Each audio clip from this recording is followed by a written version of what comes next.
On our engagement day, the building across from my boyfriend's apartment caught fire. He rushed downstairs to rescue his childhood sweetheart trapped in the blaze, but with the intense flames and firefighters already conducting rescue operations in the complex, I stopped him from going. We eventually got married, yet he never stopped caring for his disfigured childhood friend. I spent over 30 years alone in an empty house, with no children to call my own, and on my deathbed.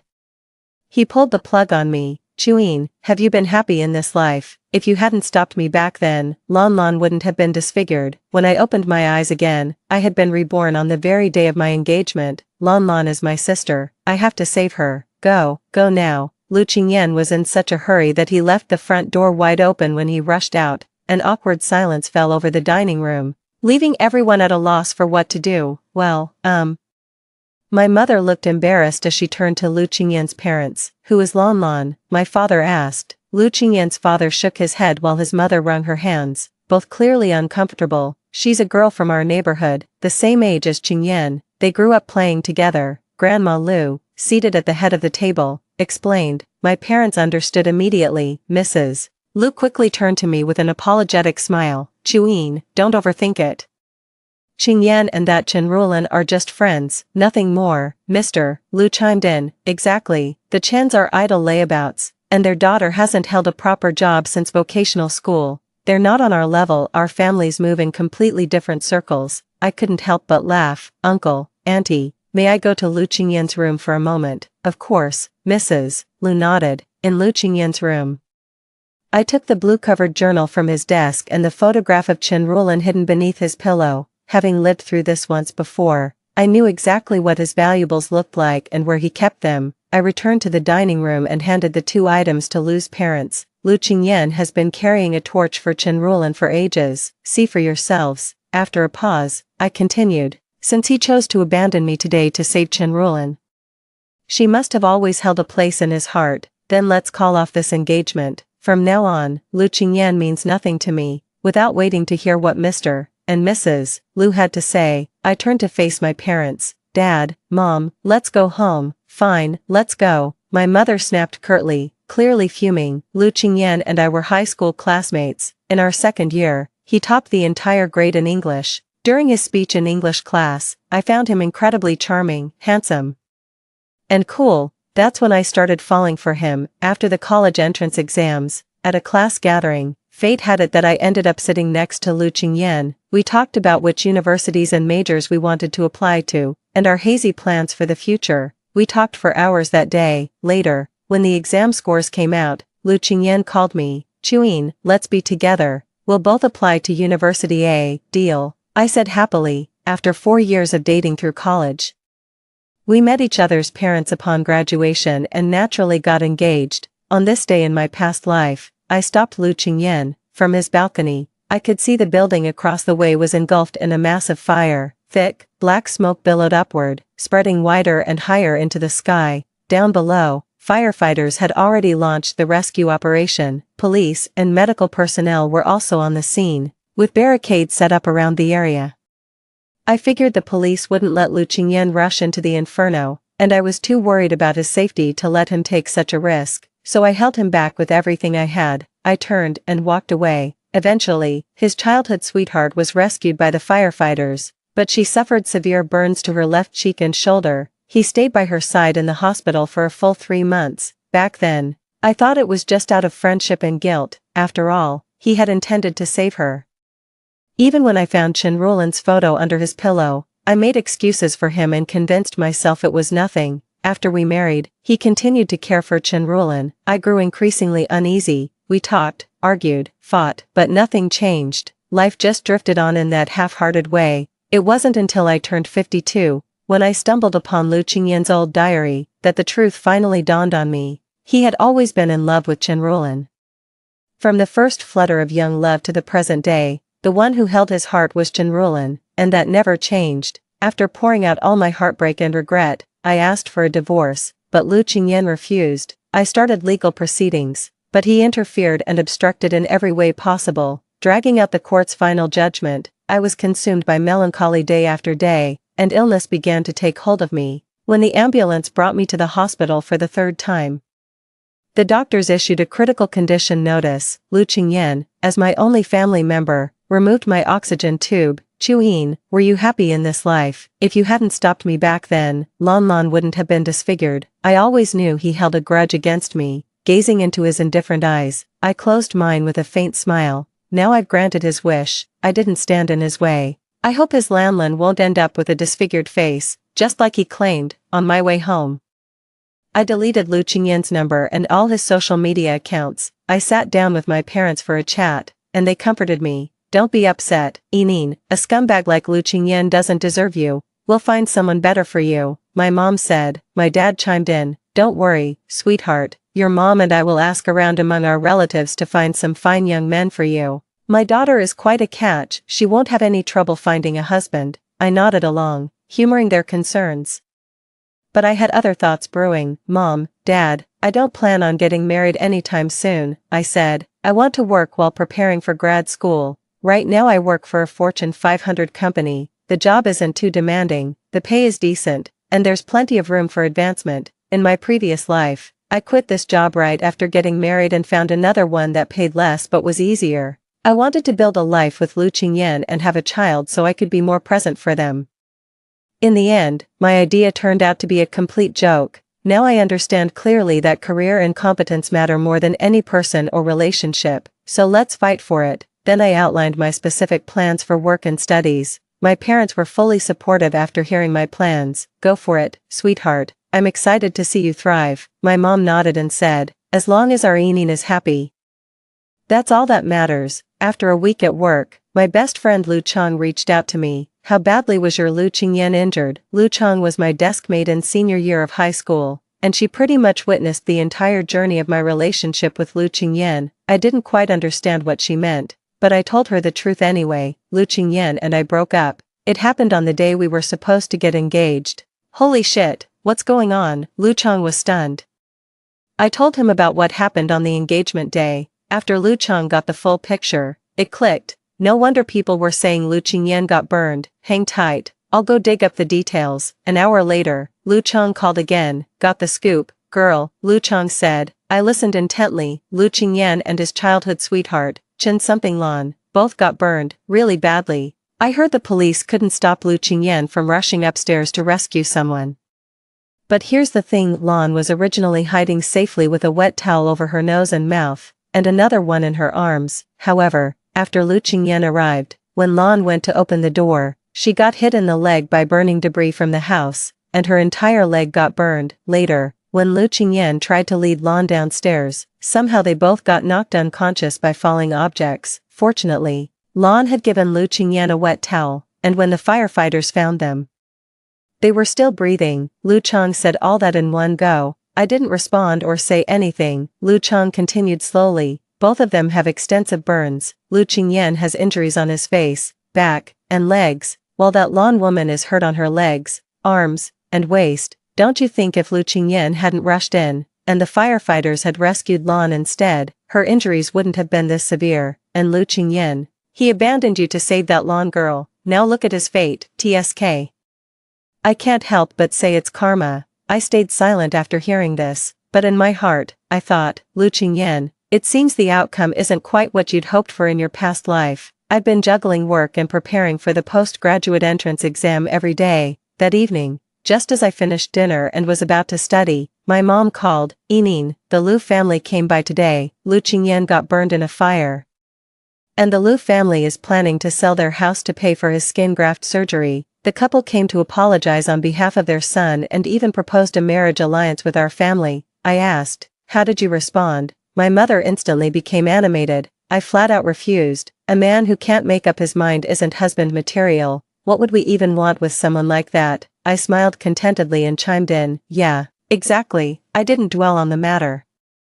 And the following days passed uneventfully. Over the weekend, I had plans to go shopping with Lu Chang. Just as I was about to head out, my phone rang. It was an unknown number. I answered the call. Hello, Yining, it's me, Lu Qingyan. I was taken aback. I had blocked and deleted him, so he shouldn't be able to get through. Is this someone else's number? What do you want? I asked coldly. Lu Qingyan said, I'm at the hospital. Can you come see me? No, I refused immediately.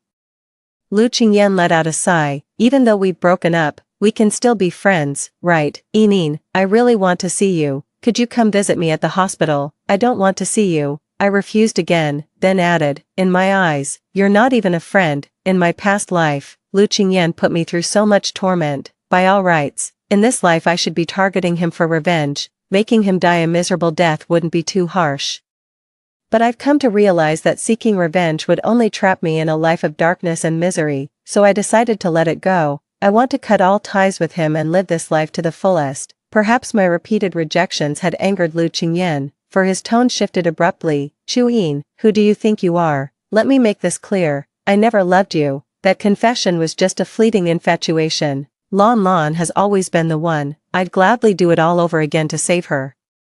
Even if it means ending up like this, just wait and see. The moment I recover, I'm marrying Lan Lan. Without me, no other man would want you either. You're destined to be single for life. His words didn't stir any emotion in me. My heart remained as calm as still water. After a moment of silence, I said lightly, my affairs are none of your business. When Lu Chang and I talked about Lu Qingyan, it was nothing but complaints. What kind of bullshit love is this, if he loves Lan Lan so much?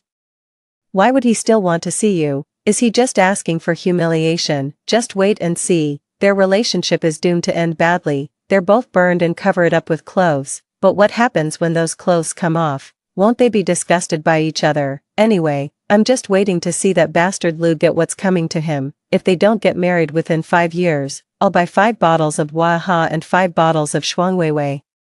Then sit at the entrance of their neighborhood and drink them all. After Lu Chang finished speaking, I added, seems like the Lu family is planning to sell their house. Lu Chang gave an awkward chuckle. Well, that's alright then. Consider it my willing sacrifice for his amusement. After a moment's thought, I realized it was true. That place stood as a testament to our voluntary devotion. With the venting session over, we shifted our conversation to work and future plans. Sweetheart, give it your all for the grad school entrance exam. Aim to secure your spot and climb as high as you can. With your beauty and talent, you'll definitely find someone even better who'll cherish you. Lu Chang's heartfelt wishes filled me with warmth and confidence. Yes, let's work together to build the life we truly want. Deal. After finishing the postgraduate entrance exam, my life became a bit more relaxed. Every day after work, I returned to my rented apartment and cooked dinner for myself.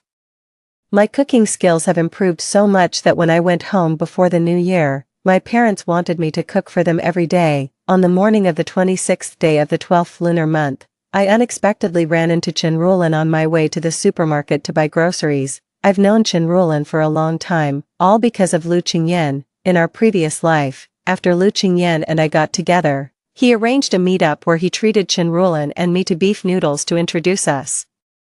But back then, Chenrulan didn't even finish her noodles before excusing herself, saying she had something to attend to. After locking eyes with Chenrulan for a few seconds, she started walking toward me. I stood my ground, with no intention of moving. Well, aren't we dressed nicely? Looks like you've had a profitable year. Chenrulan remarked with a sarcastic tone. I was wearing a black wool coat that did feel quite luxurious. Then, I heard something else. What good is your money now? Qingyan has already discarded you. I heard on your engagement day, Qingyan abandoned you and rushed to save me without a second thought. Chu Yin, you're just trash, he threw away. In Qingyan's heart, I'll always come first. I just smiled at Chenrulan's smug expression. Take a closer look at her. A long white down jacket enveloped nearly her entire figure. Her hair flowed loosely around her shoulders, a scarf was wrapped around her neck, and she wore knee-high leather boots. Only her face remained visible. Chenrulan had a classic oval face with well-proportioned features and bright, expressive eyes, truly beautiful. In her past life, half of her face had been marred by pitted scars. Even a mask couldn't fully conceal the burn marks, so Chenrulan rarely ventured outside. That's why Lu Qingyan ran around every day buying things for Chenrulan, letting her vent by scolding and hitting him. Oh, and Chenrulan was pregnant once. In the years before I died, Lu Qingyan told me a lot about his past with Chenrulan. Not long after the pregnancy test came back positive, Chenrulan deliberately started jumping around and ended up miscarrying. Lu Qingyan was furious. But Chenrulan insisted that giving birth in a hospital would expose her true appearance to doctors. And she refused, so when I died, Chenrulan was still holed up in her house, probably planning to stay there until her dying day. I collected my thoughts and wiped the smile from my face. Being first is actually great. I heard both you and Lu Qingyan got burned. Where were you injured? Is it serious? Lu Qingyan used to say you're really into looking good, so, will you be able to wear dresses this summer? Chen Ruolan's face instantly contorted. Chuyin, you bitch.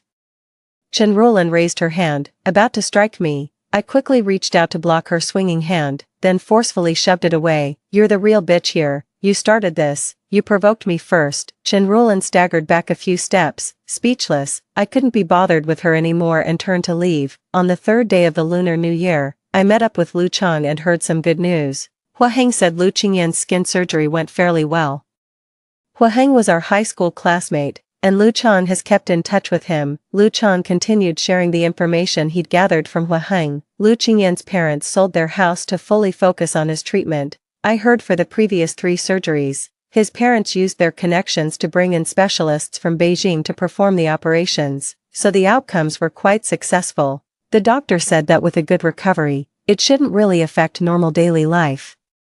I nodded to show I understood, but after the second surgery, Lu Qingyan had a huge fight with his parents. It was because of Chen Ruolan. Chen Ruolan's parents are completely unreliable and neglectful. Rumor has it that when her mother went to get her hair dyed, the stylist Tony talked her into buying some kind of oil. After using it a few times at home and deciding she didn't like it, she made Chen Ruolan apply it to her wounds, claiming it was a beauty product that could eliminate scars.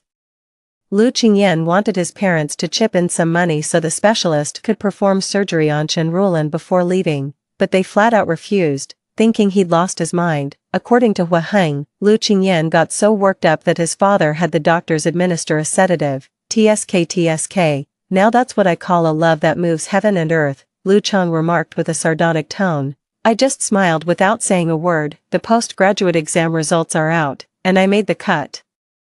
The interview went smoothly as well. I'm still leading a busy life, juggling work and studies. My social circle is incredibly small, so small that I only occasionally share personal matters with one colleague and Lu Chang. I've even reduced calling my parents to just once a week. On ordinary days, I only message them when there's something specific to discuss, never just to check in. At the end of that year, my outstanding performance review earned me a promotion. I became a junior manager in my department, and my salary saw a significant bump. The night I received my first paycheck with the raise, a new goal began to take shape in my mind, buying a home. I want to buy my own place in the provincial capital, a 3-bedroom apartment so my parents can visit, and I can have a small study. After that, I worked even harder but managed my time wisely to keep up with my graduate studies. The following July, I returned home after a company team-building event and got a call from Lu Chang. Enin, you won't believe what just happened. Huh? I asked, confused. Lu Qingyan's grandmother was so angry she dropped dead. My mind went completely blank when I heard the news. It took me a while to snap out of it, my eyes gradually misting over. In my past life, Granny Lu was always so kind to me. She was such a warm-hearted little old lady. Every time we sat down for a meal, she would warmly urge me to eat. Enin, have this chicken drumstick. You're too thin, you need to build up your strength. And this fish is absolutely delicious, you've got to try it. Please help yourself to the dishes. My old lady's chopsticks aren't the cleanest, so I won't serve you directly. She would even take me by the hand to her room, pulling out candies, peanuts, biscuits, and other snacks from a small camphorwood chest. Eat up, eat up. These were all given to me by my dear old friends. Enin. Let me tell you a secret, I've got loads of delicious treats. I often go downstairs to sunbathe, and my dear friends always give me plenty of snacks. Oh, and the other day, an old man offered me some food, but I turned him down. He was just too unattractive, completely toothless, and he mumbled like a buzzing fly. The cheerful little old lady lived without a care in the world, finding pure bliss in savoring delicious food and eating her fill. But in this lifetime, why did it have to happen so soon? Who drove her to her grave? I asked. Who else? Lu Qingyan, of course. Ahem. Breaking news just dropped. Chen Ruolan is pregnant. Lu Qingyan brought her home and announced he's marrying her, but both his parents and his grandmother are completely against it. Then an argument broke out. The old lady said something that rubbed Chen Ruolan the wrong way, and Chen just started screaming at her. Her exact words were, "You old hag. You're on your deathbed and still saying no. Who the hell do you think you are?" Then the old lady passed out and died on the spot. Hearing this, I wanted to strangle Chen Rulan right then and there. As reason gradually returned, the thought slowly faded away. In this lifetime, I have no connection whatsoever with anyone from the Lu family.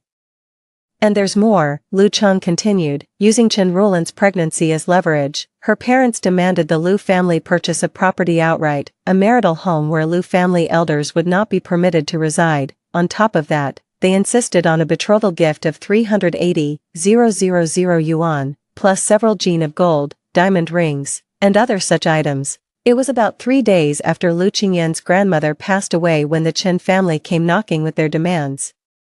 Now the Lu household is in complete chaos. On top of that, with someone having died in the rental, the landlord is pushing them to move out immediately. Hearing all this, I was just a bit taken aback. In my past life, even though Lu Qingyan and I had a rather distant marital relationship, the Lu family as a whole was always calm and stable. But in this lifetime, before Lu Qingyan and Chen Rulan could even get together, they've already ended up in such a miserable state. Lu Qingyan, are you happy with the choice you made? 3 months later, I never expected to see Lu Qingyan again. That day, I had just finished discussing work with a colleague from the department when my assistant knocked on the door and stood at the entrance, saying, "Ms. Een, there's someone here to see you at the front reception area." "Alright, I'm on my way." I quickly tidied up the documents on my desk and headed over. My mind went completely blank the moment I spotted Lu Qingyan waiting in the reception area. It dawned on me that I'd been working at this same place since we started dating, and never moved on. Of course he'd know where to find me. I quickly composed myself and walked over. "What brings you here?" Lu Qingyan had already risen to his feet. He looked utterly disheveled now, his hair greasy and unkempt, his eyes dull with dark circles underneath, and a scruffy beard framing his mouth.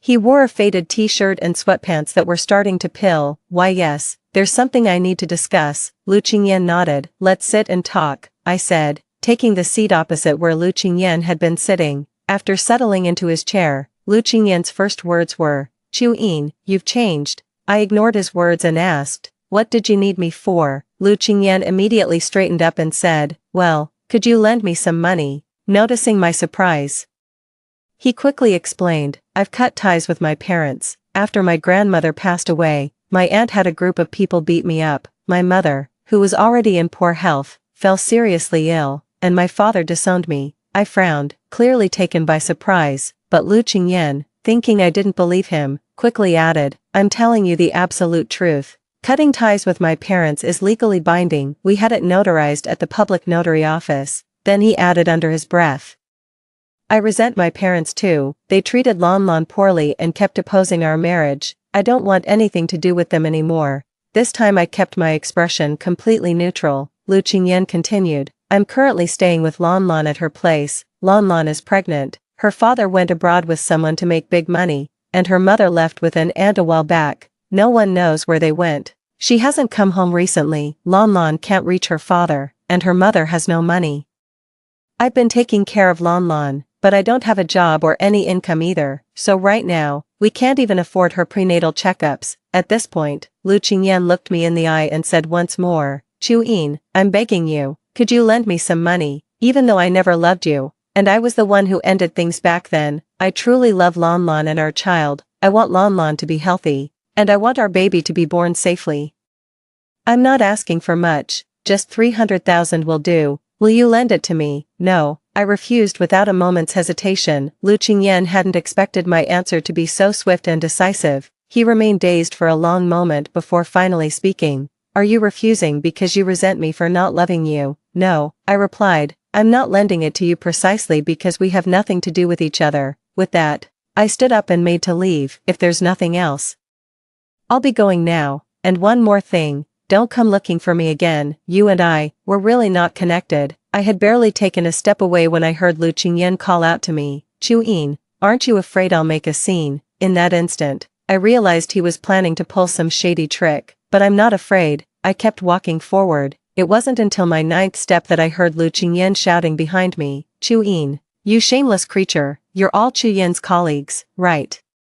Perfect timing, come and see for yourselves what she's really like." There were colleagues coming and going around us, not many, but enough to form a crowd. I slowly turned around, listening to Lu Qingyan's shouting, "Chu Een is nothing but a slut, She may dress like a decent person, but her actions are absolutely disgusting. On the very day we got engaged, she set my best friend's house on fire just to show off in front of her. When I rushed in to put out the fire, both my best friend and I got burned. After I broke up with her, she wouldn't take no for an answer. She came to my house and harassed me relentlessly, which caused so much stress that it literally killed my grandmother. Now, after finding out that my best friend and I are getting married, she's gone after her again, trying to harm the baby my best friend is carrying. Chuin, how can you be so vicious? You're the one who should have died all along. Why don't you just drop dead?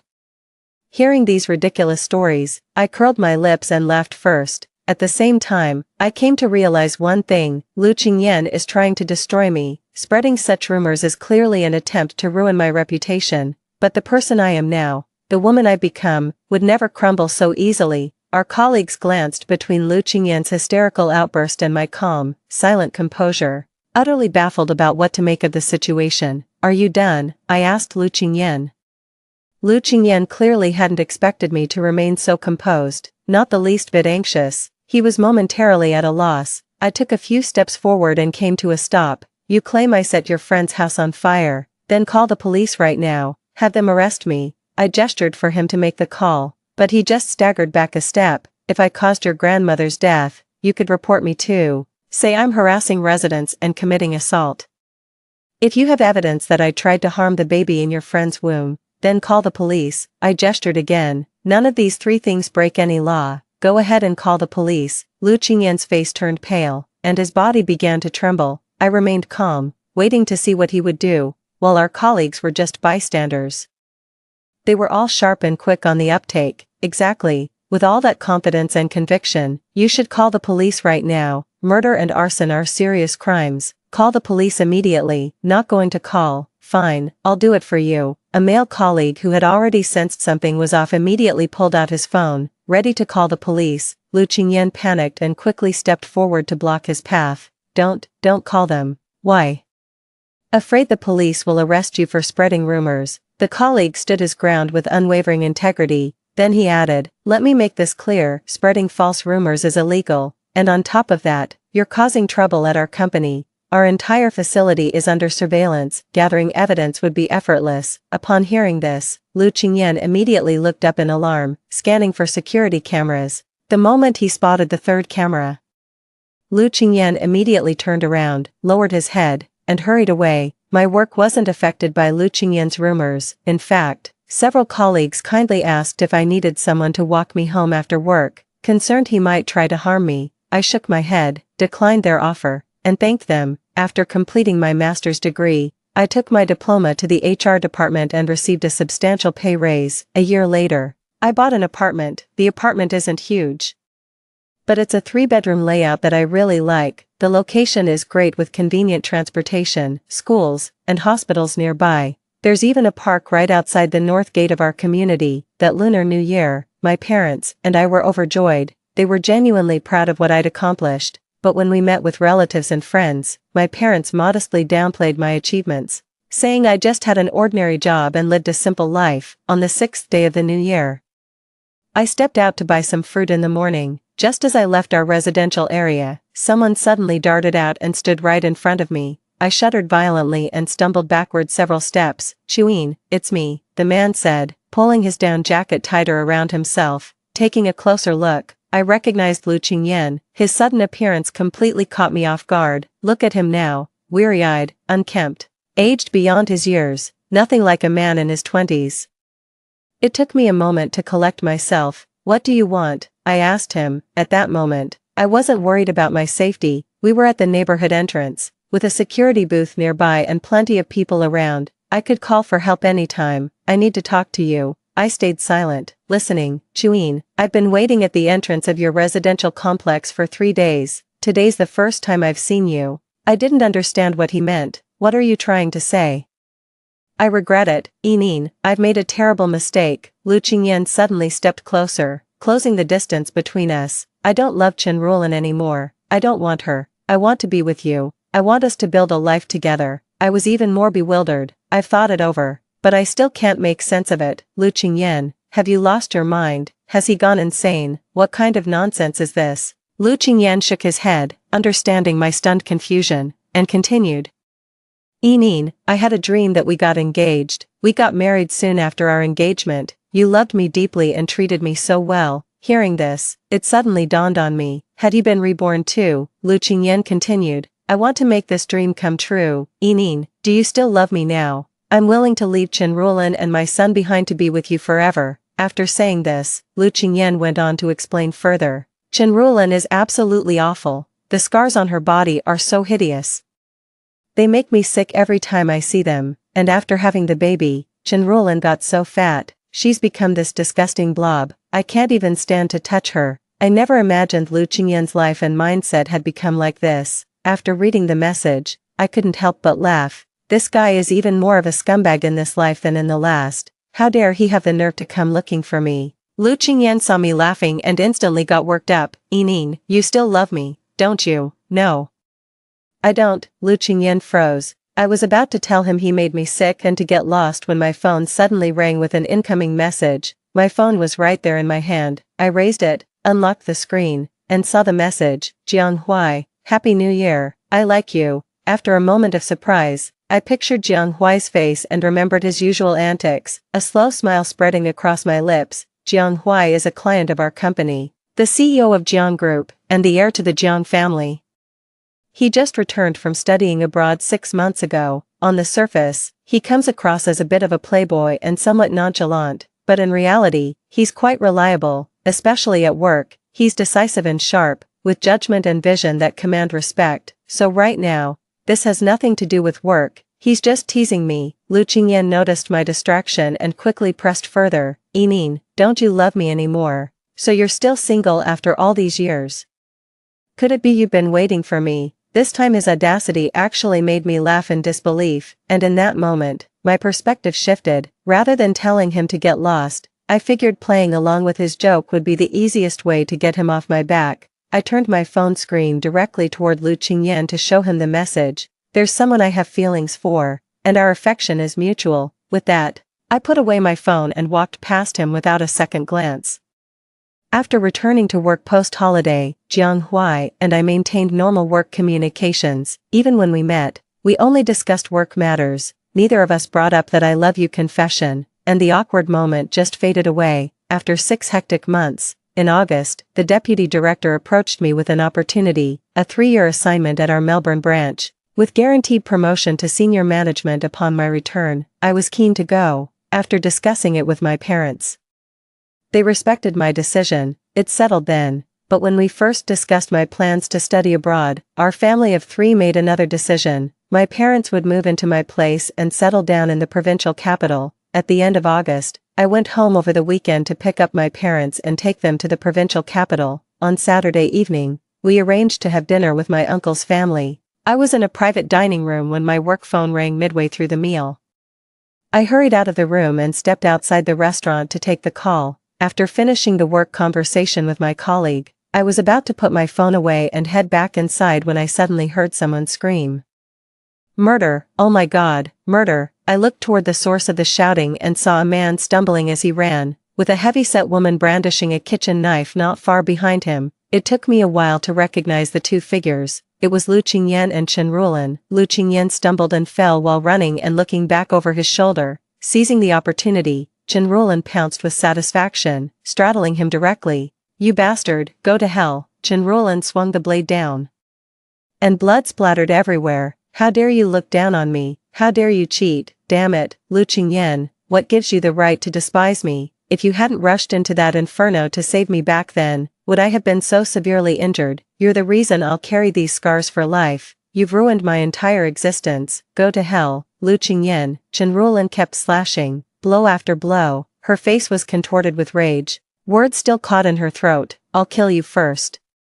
Then go home and finish off that little brat. Don't worry, I won't be sticking around either. If I'm going down, I'm taking everyone with me. I watched Chenrulan and Lu Qingyan lying in a pool of blood, frozen in place like the other bystanders, too terrified to intervene. Chenrulan was visibly agitated and holding a knife, ready to lash out at any moment. Someone had already called the police, and when Chenrulan heard the sirens, she quickly got up and left. Still, No one dared to stop her because she was brandishing the knife as she walked. When the police arrived, a bystander briefed them on the situation, and they immediately split up to take action. As the ambulance arrived, I watched Lu Qingyan, barely clinging to life, being lifted onto the stretcher. While the medical team coordinated their movements, our eyes suddenly met through a gap in their formation, yet my expression remained composed. My heart perfectly calm, because this, Lu Qingyan, is exactly the life you chose for yourself. The next day, as my parents and I were leaving this familiar little town, I saw the news. Lu Qingyan, Chen Rulan, and their son Lu Kuan were all dead. According to the news, Lu Qingyan stopped breathing on the way to the hospital. After returning home, Chen Rulan strangled Lu Kuan with a rope, then slit her wrists and stabbed herself in the heart, committing suicide. The mother and child had already stopped breathing when the police broke down the door. After reading the news, I felt no particular emotion or thoughts, and simply put away my phone. The scenery flashed by outside the window as I focused on living my best life in the present. Always love yourself, always stay positive. A week later, I was on my way to Melbourne. My parents saw me off at the airport, giving me lots of advice. This time, I listened attentively without any impatience, nodding in agreement. After hugging them goodbye, I waved and headed through security. Half an hour later, as I sat in the lounge chair by the boarding gate and was about to take out my laptop to reply to work emails, I heard a familiar voice. Chu Yin, what a coincidence. I looked up and saw Jiang Huai, standing at 185 centimeters tall. He was dressed in black casual wear with no luggage. A U-shaped neck pillow hung around his neck, and he held his phone, passport, and boarding pass in his hand. I was taken aback. What are you doing here? Ahem. Jiang Huai cleared his throat twice before sitting down in the empty seat beside me and answering, my family has set up a new company in Melbourne, and I'm going over to manage it. Is that so? I was half convinced and half doubting, so I just kept staring at Jiang Huai without saying a word. My intense gaze made Jiang Huai visibly uncomfortable, and he started trying to prove himself. Everything I said is true. Let me show you the official personnel transfer notice from our Jiang family if you don't believe me. He scrolled through his phone gallery, and soon enough I saw the documented position transfer order complete with an official seal. But while he was browsing through the images, I caught glimpses of several photos of myself. They were all candid shots of me at work. It must be, he took the photo secretly. Suddenly, I remembered that joke from before. A moment later, the corners of my mouth turned up. Jiang Huai, how about treating me to a meal when you get to Melbourne? Sure, this is my first time abroad. Would you mind helping me out if I run into any troubles? Absolutely, I'd be delighted. And, story 2, the junior schoolmate drew the truth or dare challenge and took the initiative to kiss my boyfriend, Duan Xiao. I broke up with him in public, but he just thought I was being petulant. Don't be such a spoilsport. If it were you kissing someone else for the game, I wouldn't care at all. Duan Xiao just believed that a good girl like me wouldn't do anything out of line. In the next round, his brother, Fu Xizhou, the heartthrob of the finance department, also drew a truth or dare challenge. Take a girl to spend the night together. He slowly reached out his hand towards me and smiled with a curve of his lips. Do you want to give it a try with me tonight? Finally, I placed my hand in his palm and agreed. That night, Duan Xiao called me until my phone was about to explode. 01. The content of Xinying's truth or dare challenge was, please choose any boy present and kiss him for 3 minutes. The next second, her eyes landed directly on Duan Xiao beside me. Everyone looked over along her line of sight. Duan Xiao just lowered his eyes and played with my palm, as if he couldn't feel that scorching gaze. Xining asked me timidly, Senior, can I borrow Senior Duan for 3 minutes?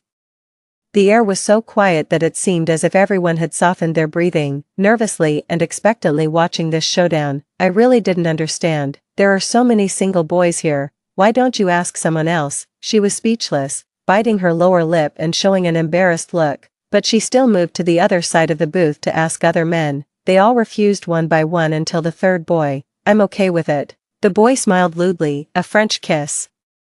Xining was so embarrassed that she was about to cry and kept shaking her head. No need, no need. The boy had drunk a little too much and directly grabbed Xinying's hand, boldly about to kiss her. Duan Xiao, who had been acting nonchalant beside me, finally stopped pretending. He let go of my hand, stood up, and pulled Xining back. He sneered and questioned, is it interesting to bully a little girl? Xining tightly held Duan Xiao's hand and looked at him for help. At the same time, I also grabbed his sleeve. Duan Xiao looked back at me. I didn't make him lose face. I smiled casually as if nothing had happened. My head hurts a bit. Can you take me home? Come with me, Duan Xiao. As long as you leave with me now, I will believe that you only like me and have no feelings for Shining, who has been pestering you. Our eyes met. He avoided my hand. You know that, I can't leave. Seeing that my eyes were welling up with water as I looked straight at him, he let go of Xinying's hand and squatted in front of me. There was a bit more coaxing in his clear and quiet voice. Shining is my direct junior. I have to protect her. Yuan, be good. He raised his hand and gently rubbed the corner of my eye. If you don't want to see it, don't look. Wait for me for a few minutes. I tightly grasped his sleeve. Wrinkling the cuffs of his white shirt, Duan Xiao, if you kiss her, I will definitely break up with you. My eyes were extremely dry, but not a single tear fell. Staring into his eyes, I emphasized, I really will. Duan Xiao's patience ran out. He tore my fingers one by one. He stood up and looked down at me. Don't be so petty, Yuan. Meeting his eyes at this moment, I was stunned for a while.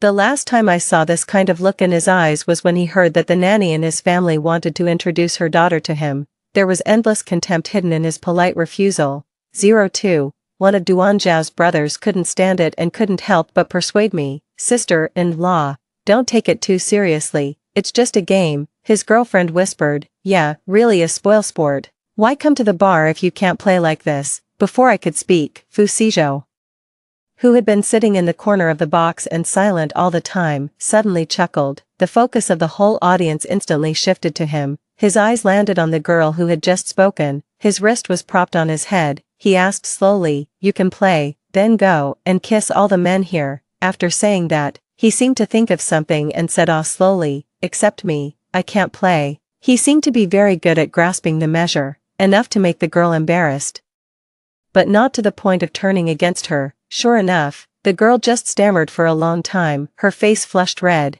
and she couldn't say anything. Fu Xizhou bit the cigarette lightly and lit one. Leaning against the booth, he threw the metal lighter on the coffee table. He sneered and threw her words back at her. Spoilsport. I stared at him in shock without blinking. I didn't expect that as Duan Xiao's friend, he would speak up for me.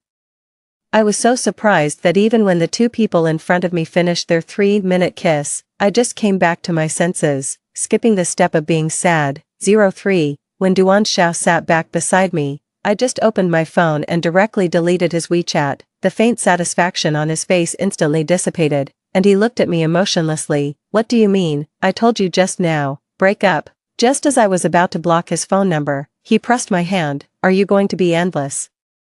Duan Xiao laughed ridiculously, with a hint of thin anger in his confusion. It's just a game. How far do you want to act up? If it were you kissing someone else because of a game, I wouldn't care at all. He knew my rule-abiding character, so he was so unscrupulous. As soon as he finished speaking, the over there suddenly increased in volume. It was Fu Xizhou who had drawn the most exciting truth or dare challenge. Please take any girl present to spend the night.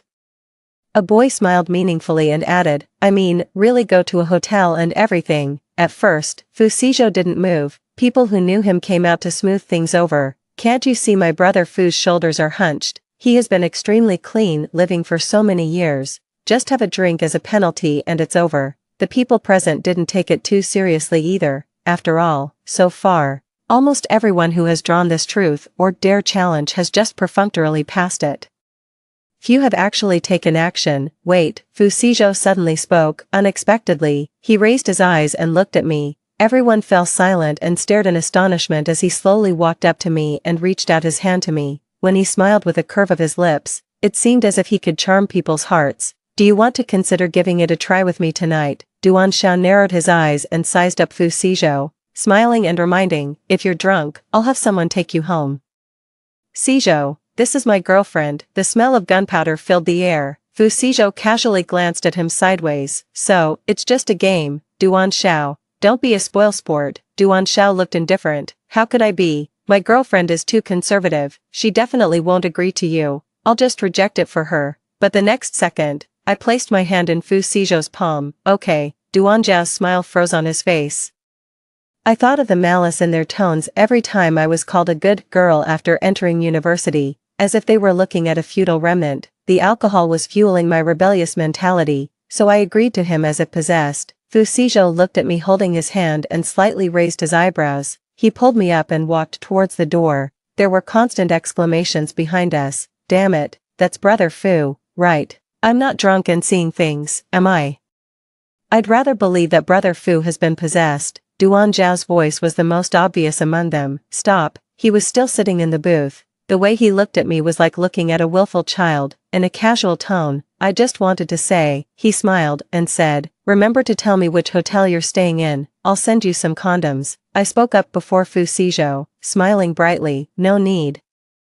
Are you being a bit too eager to please after breaking up and still worrying about your ex-girlfriend's hotel stay, Duan Xiao? I looked at him with pity and refused not to euphemistically. Sorry, I don't really like lapdogs. Before Duan Xiao could turn black-faced, I pulled Fu Shizhou and opened the door to leave. 04. It was only when I was sitting in Fu Shizhou's car that I let out a long, carefree sigh. The depression was completely gone. I politely thanked Fu Shizhou. Thank you, Senior Fu, for helping me out today. Just drop me off at the subway station ahead. I took it for granted that I didn't take that truth or dare challenge seriously, and most likely Fu Shizhou thought the same. He controlled the steering wheel with one hand, and his voice was lazy. Do you know the consequences of lying to them? I shook my head, but I didn't care too much either. Sometimes before playing truth or dare, people would make an oath like, if you lie, you'll be struck by lightning and stay single for the rest of your life. But I don't believe in such things. I took out my phone to see what was said in the group at that time. Group owner, let's play some exciting truth or dare tonight. Whoever lies will be poor for a lifetime, in debt, and never be able to get rich again. My pupils dilated in shock. I read these words over and over again. No, I really believe this. Before I could calm down from my panic, Fu Shizhou had already parked the car at the subway entrance. He jerked his chin towards the door and said with a half-smile, get out, junior schoolmate, it's just being poor for a lifetime, it's not a big deal. No, this is very important. I immediately shook my head and tightly held the door handle. Fu Shizhou seemed to have misunderstood. Can't open the door. As he spoke, he leaned over and placed his hand on the door handle. I didn't hesitate to press down on Fu Shizhou's hand to stop him from opening the door. His other hand was propped on the side of my seat, and his body was suspended above me. He quietly trapped me in the narrow space. Fu Shizhou looked down. What do you mean? A mess of thoughts was spinning rapidly in my mind. I blinked and blurted out, I want to sleep with you. Fu Shizhou's eyes showed no emotion, and he retreated to the driver's seat. He pulled the corner of his lips meaninglessly, but I don't want to, me. The atmosphere instantly froze into ice. It was so embarrassing that the top of my head seemed to be shaken. I at least had a mental breakdown 3 times in my heart before I slowly nodded. I didn't let my voice tremble. Sorry, I seem to have drunk a bit too much. I offended you, Senior Fu. I lowered my head and said goodbye softly. Then I'll go first. Fu Shizhou's fingertips moved, and he locked the car door. He started the car without saying a word. I looked back. The boy's side face looked a bit colder and more solemn than before. I guessed that he was angry about my previous overstepping and didn't allow me to escape, so I endured the embarrassment and tentatively apologized again. I'm sorry, Senior, I didn't mean it. I really don't have any thoughts about you. I fidgeted in the passenger seat, my head lowered like a primary school student who had made a mistake. My voice was almost a murmur. I don't want to sleep with you. You're very handsome, but you're definitely not my type. Don't worry, Senior, you're safe. No one responded. The atmosphere in the car completely cooled down. I noticed that the car was speeding up. Why is Fu Shizhou even more angry? 05. Under my nervous and rich mental activity changes, Fu Shizhou stopped at the entrance of a bar, meeting my confused gaze. He pressed his forearm on the steering wheel and casually glanced at me, briefly explaining, don't forget, we have to be together all night. Oh, so we don't have to do that to avoid breaking the promise. Fu Shizhou is really a clean, living and smart good student. I immediately got out of the car and followed his steps. Fu Shizhou knew the owner of this place. He arranged for me to sit in the booth and then disappeared. A call from an unknown number quickly diverted my attention. On the other end of the receiver, Shening and Duan Xiao were chatting. Senior Duan, why don't you call Senior Sister? Aren't you worried at all that she might cheat? Duan Xiao thought her words were funny.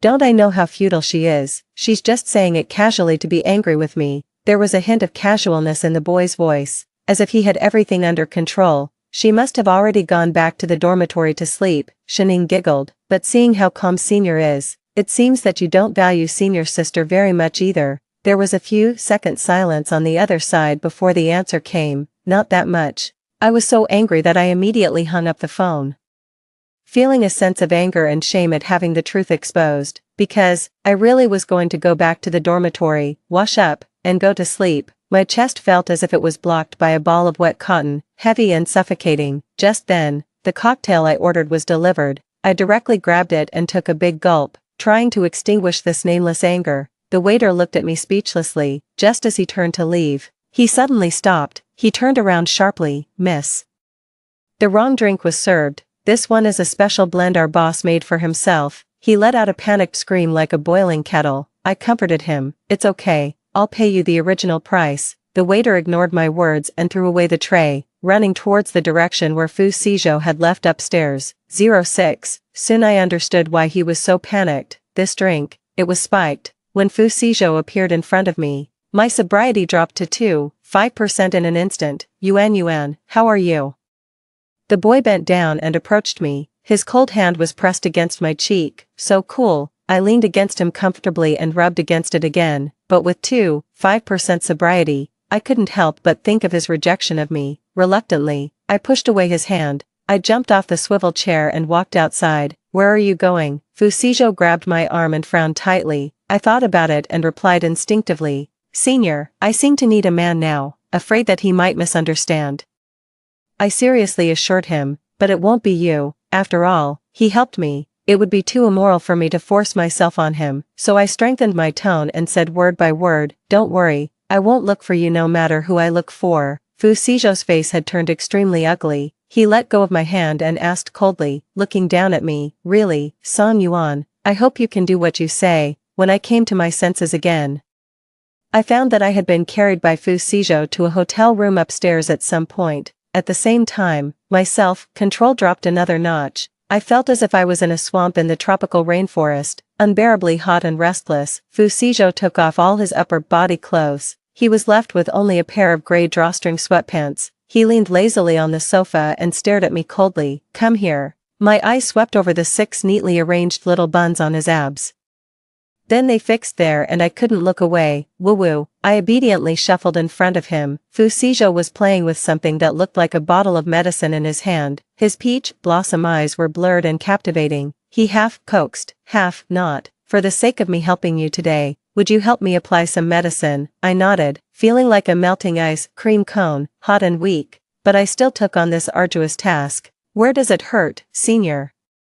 Fu Sizhou took my hot hand and placed it on one of the little buns. "Here." I blinked quickly and changed the subject, completely unaware that my face at this moment was like a ripe and overcooked peach. Fu Sizhou didn't answer. He took my hand and placed it on another little bun. "This place also hurts, junior schoolmate." He returned to his flirtatious look, with a lingering smile. As I was applying the medicine, I unconsciously sat on his lap. He used the same trick again, taking my fingertips and stroking them against his lips. "Does this place hurt too?" I stared straight at those thin lips. Fu Sizhou's voice was hoarse. "Give it a kiss and you'll know if it hurts." I put my arms around his neck, lured to the point of losing all my reason. I gently kissed him, and then pulled away immediately. Fu Sizhou placed his hands on my waist and looked down at me, asking softly, "Why did you stop kissing?" I was a bit embarrassed and asked him for permission. "Can I kiss again?" After getting an affirmative answer, I kissed him again without any scruples. Fu Sizhou pressed the back of my head and took the initiative. He forcefully pried open my teeth without hesitation. 08. When Fu Sizhou's hand had already reached under my shirt, my phone rang inappropriately.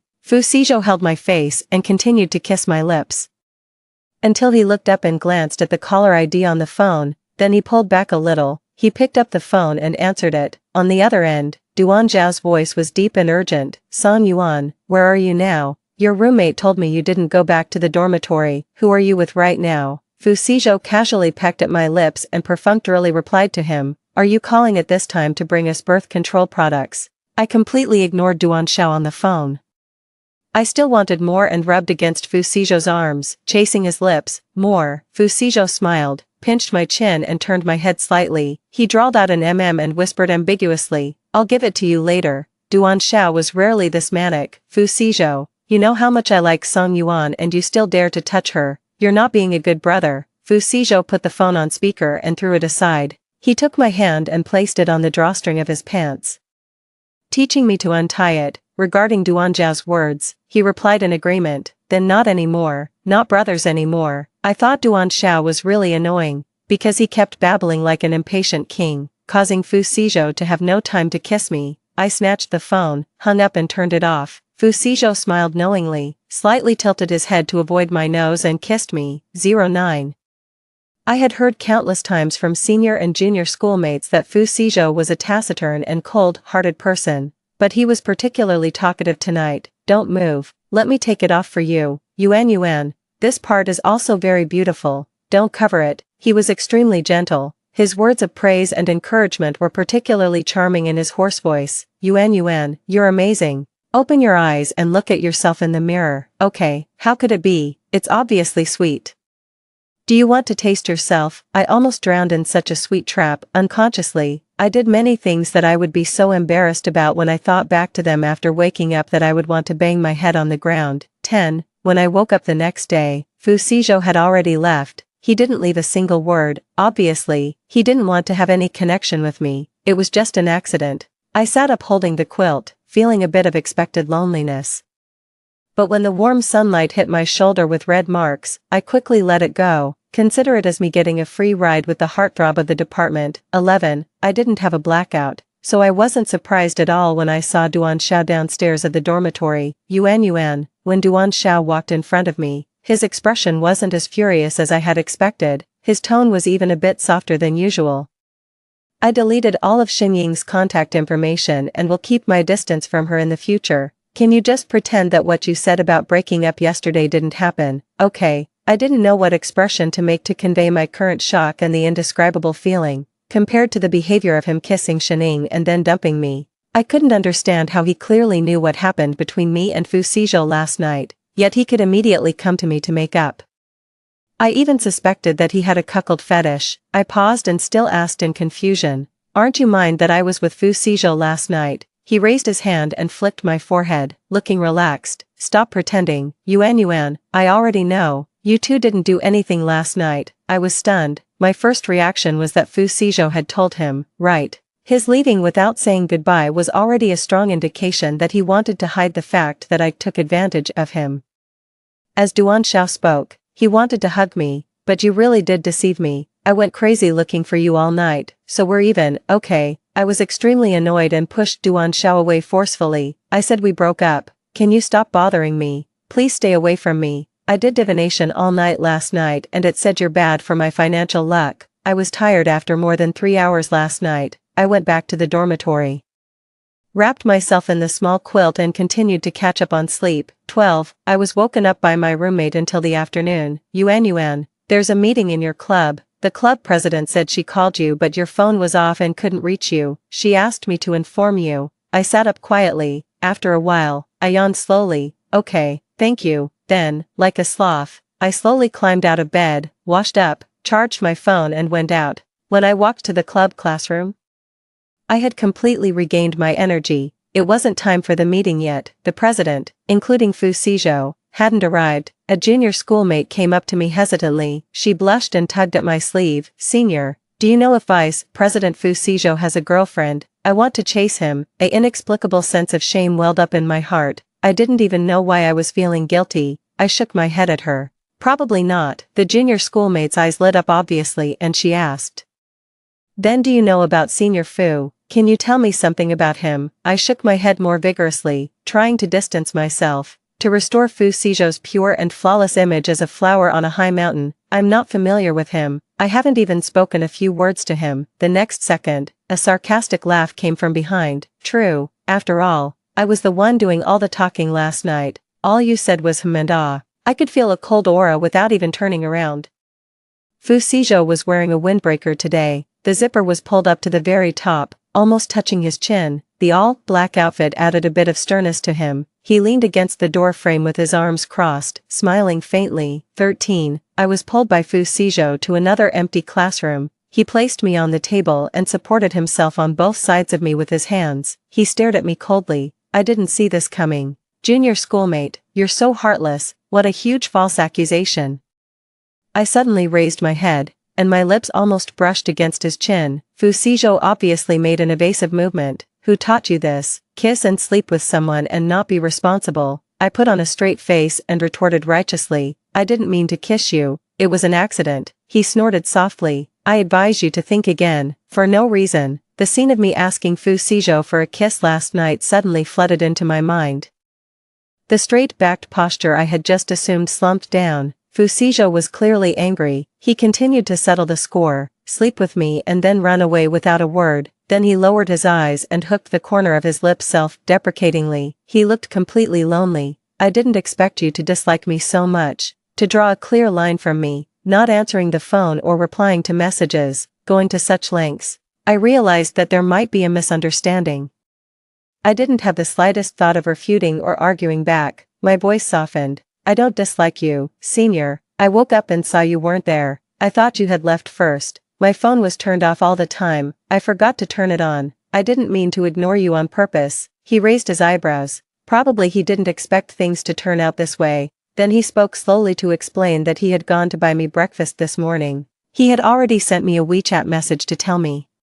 It was just that my phone was off and I didn't see it. The misunderstanding was cleared up. Fu Shizhou's hand landed on my waist, so, he smiled gently, but there was no smile in his eyes. Instead, there was a threat, junior schoolmate, you'll be responsible for me, right? The last two words were bitten off particularly clearly, as if I denied it, I would meet the Grim Reaper. I shivered and nodded like I was going to my doom. Fu Shizhou finally let me go.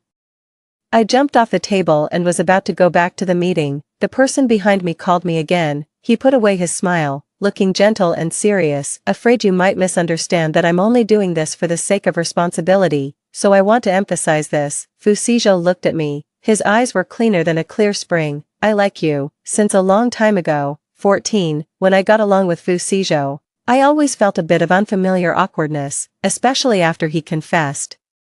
But it seemed that only I was awkward. Until that time, after completely breaking through this barrier, I just let it all go. Someone reminded on the school confession wall, recently, there has been a perverted man around the school. He is very fat. He loves to expose his private parts to girls on the street. He gets pleasure from the girls' screams and running away in a panic. 15, near the end of the semester. I was already annoyed by memorizing the key points. That day, I happened to meet the perverted man when I was like a firecracker. On the quiet street in the evening, there was no sound of my terrified scream. The perverted man was stunned and looked at my calm expression in confusion. I took a look and clicked my tongue in annoyance. I started cursing completely. Do you think you have something to show off so you expose it on the street? Are you so proud of having a chili pepper hanging on a tree, compared with my boyfriend?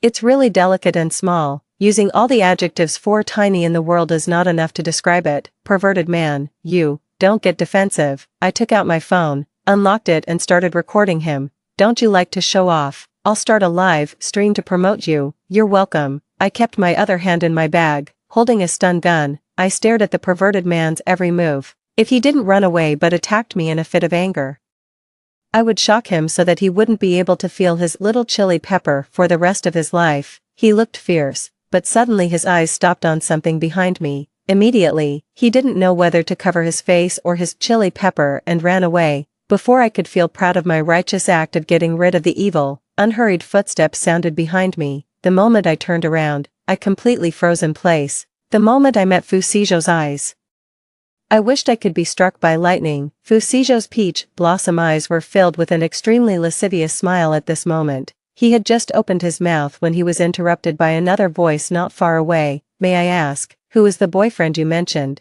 Duan Xiao didn't know how long he had been standing there. His expression was blank, but it was like the calm before a storm. Fu Shizhou quietly stood in front of me. Looking back at Duan Xiao, he smiled casually. What do you think?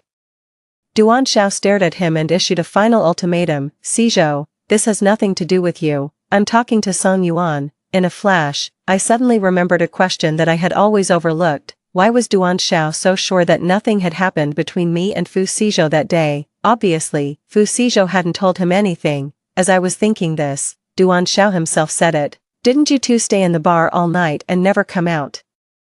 The hand hanging by his side was already bulging with veins. You'd better not tell me. You did it in the bar booth. He twitched the corner of his mouth and sneered disdainfully, "Isn't that too disgusting?" I walked out from behind Fu Shizhou and questioned, "How do you know we went to the bar again, Duan Xiao? Were you following us?" His smile turned even colder. "Do I have that much free time?" Then he brought up the chat records of the small group in the department he was in charge of in the club and showed them to us. One of the group members' home was just near that bar. When he was going home, he happened to see Fu Shizhou's car, so he sent it to the group. The next morning, he saw that the car hadn't moved, coupled with the image that Fu Shizhou had established in the past 3 years of keeping a respectful distance from girls. So he took it for granted and came to the conclusion on his own. Me and Fu Shizhou just stayed in the bar all night to fulfill the truth or dare challenge. As for the phone call that Duan Xiao made in the middle, it was also considered as us deliberately making sarcastic remarks to annoy Duan Xiao. 16 Duan Xiao put away his phone and his gaze swept back and forth between the two of us. Finally, it settled on Fu Shizhou, and he smiled calmly. "Fu Shizhou, if you really slept with my girlfriend, I'll fucking kill you." I immediately stepped in front of Fu Shizhou and looked at him warily. My voice was stern. "Duan Xiao, don't go crazy. I'll emphasize it one last time. I broke up with you that night in the bar." Fu Shizhou seemed not to feel this solemn atmosphere. He maintained his usual calm and composure. He pushed aside my hand and walked up to Duan Xiao. He curved his lips seductively and his words were provocative. "It wasn't me who slept with her. It was her who slept with me." The taut rope suddenly snapped. Duan Xiao cursed and made a move to raise his hand, but was pressed down by Fu Shizhou. Instead, he took a punch from Fu Shizhou. This was the first time I saw him full of hostility. Fu Shizhou grabbed his collar and leaned in. "What right do you have to question me? If you hadn't done those fuck things, would she have left you?" Duan Xiao panted heavily and tried to fight back, but he was kicked hard in the chest by Fu Shizhou and fell to the ground. He looked down at him almost disdainfully. "I'm really confused. What on earth gives you the confidence to be sure that no matter what you do, she won't leave you?" Duan Xiao looked at me, who was watching coldly not far away, his eyes deep and complex. I turned a blind eye to it. When Fu Shizhou came over, I naturally took his hand and left. I didn't deliberately lower my voice as I complained about my ex to my current boyfriend. "He's so weak." 17. Duan Xiao was just a small episode. What was supposed to come would still come. After the last class in the evening, I followed Fu Shizhou to his apartment outside. Because he had a super cute Siamese cat, I went there with no ulterior motives at first, until after dinner, when we were watching a movie. Fu Shizhou fed me half a bottle of fruit wine. At the slightly tipsy stage, I was so bold that I could pierce the sky. Fu Shizhou held me on his lap and asked with great interest, "Do you still remember its size?" I was fed up with his confident and flirtatious attitude, so I just decided to let it all go. I blinked and looked at him innocently. "Yes, is there a problem?" I pointed to a certain position on my lower abdomen. "It reached here at that time." Fu Shizhou smiled and lowered his head to bite my lips. "Is that so?" He started his praising mode again. Yuan had a really good appetite that day." His fingertips slid to my lower abdomen and circled seductively. "You'll do great today too, right?" I blushed again, unconvincingly. My eyes were even burning hot. "Stop seducing me all the time, Fu Shizhou." His kiss had moved to the side of my neck, and his voice was getting lower and lower. "Then do you like it?" I couldn't control my breathing and let out a soft moan. I murmured in reply, "I like it." The Siamese cat was locked in the bedroom by Fu Shizhou. The sofa developed a function it didn't originally have. It endured everything it shouldn't have endured. That night, I was forced to say "I like you" countless times. 18. This time, I woke up in Fu Shizhou's arms. I turned around in his arms to face him, remembering our time together during this period and the subtle influence he had on me. Fu Shizhou is really good at this. If he wanted to, he could be more promiscuous than Duan Xiao and play more tricks, but he said, he only likes me. When I was in a daze, Fu Shizhou woke up. Our eyes met unexpectedly, and I only realized later. The progress bar named like Fu Shizhou had already loaded more than half without me realizing it. Fu Shizhou squinted his eyes slightly, tightened his arm and pulled me into his arms. He rubbed his face against the crook of my neck. He mumbled with a sleepy nasal voice, "I love you, Song Yuan, I love you." The lower half of my face was also pressed against the side of his neck. It was a more intimate gesture than when we were passionately entangled, making me feel even more shy. I replied in a small voice, "I know." The movement of Fu Shizhou holding me paused imperceptibly for a moment, then it returned to normal. "Okay." He didn't ask me anything. 19. Since that day in the bar, Shining had always been beaming with joy. She looked like she was deeply in love, but by chance, on the way out of school with Fu Shizhou, we met her, who had just been crying. She blocked our way and her tone was hesitant. Senior, are you together with Song Yuan? Fu Shizhou smiled politely and asked back, what does it have to do with you? Shining forced a smile. I just want to remind you, Senior, you might not know what kind of person Song Yuan is at all. Don't be deceived by her. I immediately lost my temper. Yeah, you know me the best. You might as well change your name to Shen Huichong, exclusive version for Song Yuan. From now on, Shining became angry from embarrassment and growled. Song Yuan, shut up, Fu Shizhou interrupted her. Maintaining the last bit of his courtesy, compared to Song Yuan, I do know you better. Shining couldn't believe it. Senior, you mean? Fu Shizhou sized her up thoughtfully. A mistress, a home wrecker. He asked politely, which term would you prefer me to use to address you? Xin Ying's face turned pale and then red. In the end, the troublemaker left with a belly full of anger. It was really satisfying, that night, to reward Fu Shizhou. I tried to change from being passive to taking the initiative. Soon I found out that lying down was the most energy-saving position. I didn't take Shining seriously, but I didn't expect that she would dare to accuse me of dating two people at the same time in the school's super topic with her real name, and it became very popular. She presented the whole thing in the form of a video. The girl's eyes were red and she looked haggard. The title was, This is not about exposing someone. I just want to use the power of public opinion to make Senior Song Yuan realize the seriousness of the problem and stop destroying my relationship with my boyfriend. The whole video described how I had an ongoing connection with Duan Xiao while I was dating Fu Shizhou. As a result, her relationship with Duan Xiao broke down and Duan Xiao broke up with her. Yes, she didn't mention at all that she had interfered in my relationship with Duan Xiao. I closed my eyes, feeling a rush of anger. I hesitated for a long time before clicking on the comment section. I had already prepared myself to be scolded severely. However, top comment 1, my goodness, the mistress is crying out for injustice. Do you think we won't know about your interference just because you blurred the details of your relationship with Duan Xiao? Top comment 2, even without reading that Weibo post, I don't believe you, little sister. Ever since I learned that Senior Song Yuan caught a pervert with her bare hands, I've unconditionally become her fan. Top comment 3, I came from that Weibo post and specifically came here to scold you, you mistress. Top comment 4, oh right, to prevent the scumbag from hiding, I'm scolding both of you. You two are a disgusting couple. I've already reported that guy surnamed Duan. He won't be able to be the club president anymore. That Weibo post. I scrolled down further, and many people mentioned another Weibo post. It took about half a minute to find the link to that Weibo post. I clicked in and was shocked again. It was posted by Fu Shizhou with his real name. There was a narrative of about 3,000 words accompanied by a few pictures. It not only clearly and convincingly clarified that Duan Xiao had been pestering me persistently, but also firmly proved that Shining was the mistress. Most importantly, 2 minutes after Shining exposed me, Fu Shizhou followed up with a clarification post. 20. I immediately called Fu Shizhou.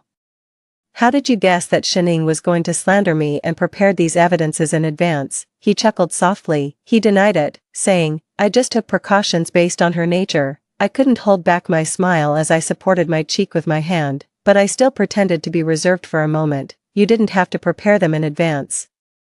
The truth won't be buried anyway. In the end, Shining will definitely shoot herself in the foot. There was a moment of silence on the other end of the phone. Then Fu Shizhou said, but I don't want to give them any chance to scold you. My mind went blank. I finally understood his intention. Only by clarifying the matter immediately could I be maximally protected from being cyberbullied due to misunderstandings. It was as if fireworks exploded in my mind, scattering my rationality.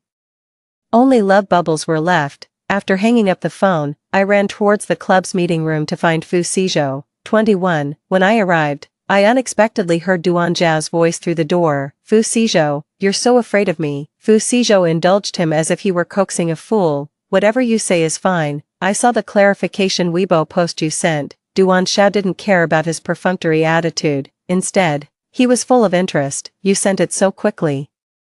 It's obvious that you had the evidence ready long ago. But why? He chuckled. Because you're afraid that I'll come out and clarify things. Through a narrow glass window, I saw the electronic pen in Fu Shizhou's hand drop to the ground. He didn't say a word. Duan Zhao's expression became even more arrogant. You're afraid that if I come out and clarify, I'll steal your credit, and then Yuan will be touched and get back together with me, if I'm not mistaken. Yuan hasn't said that she likes you yet, right? Fu Shizhou came to his senses and picked up the pen. There was no emotion visible on his face. Are you done? The door is over there. I won't see you out. Duan Xiao seemed not to have hurt him. His tone was a mix of emotion and pride. I know her better than you. It's impossible for her to fall in love with you so quickly. Even if she's with you, it's because you've slept together. It has to force it. Fu Shizhou, let Yuan go.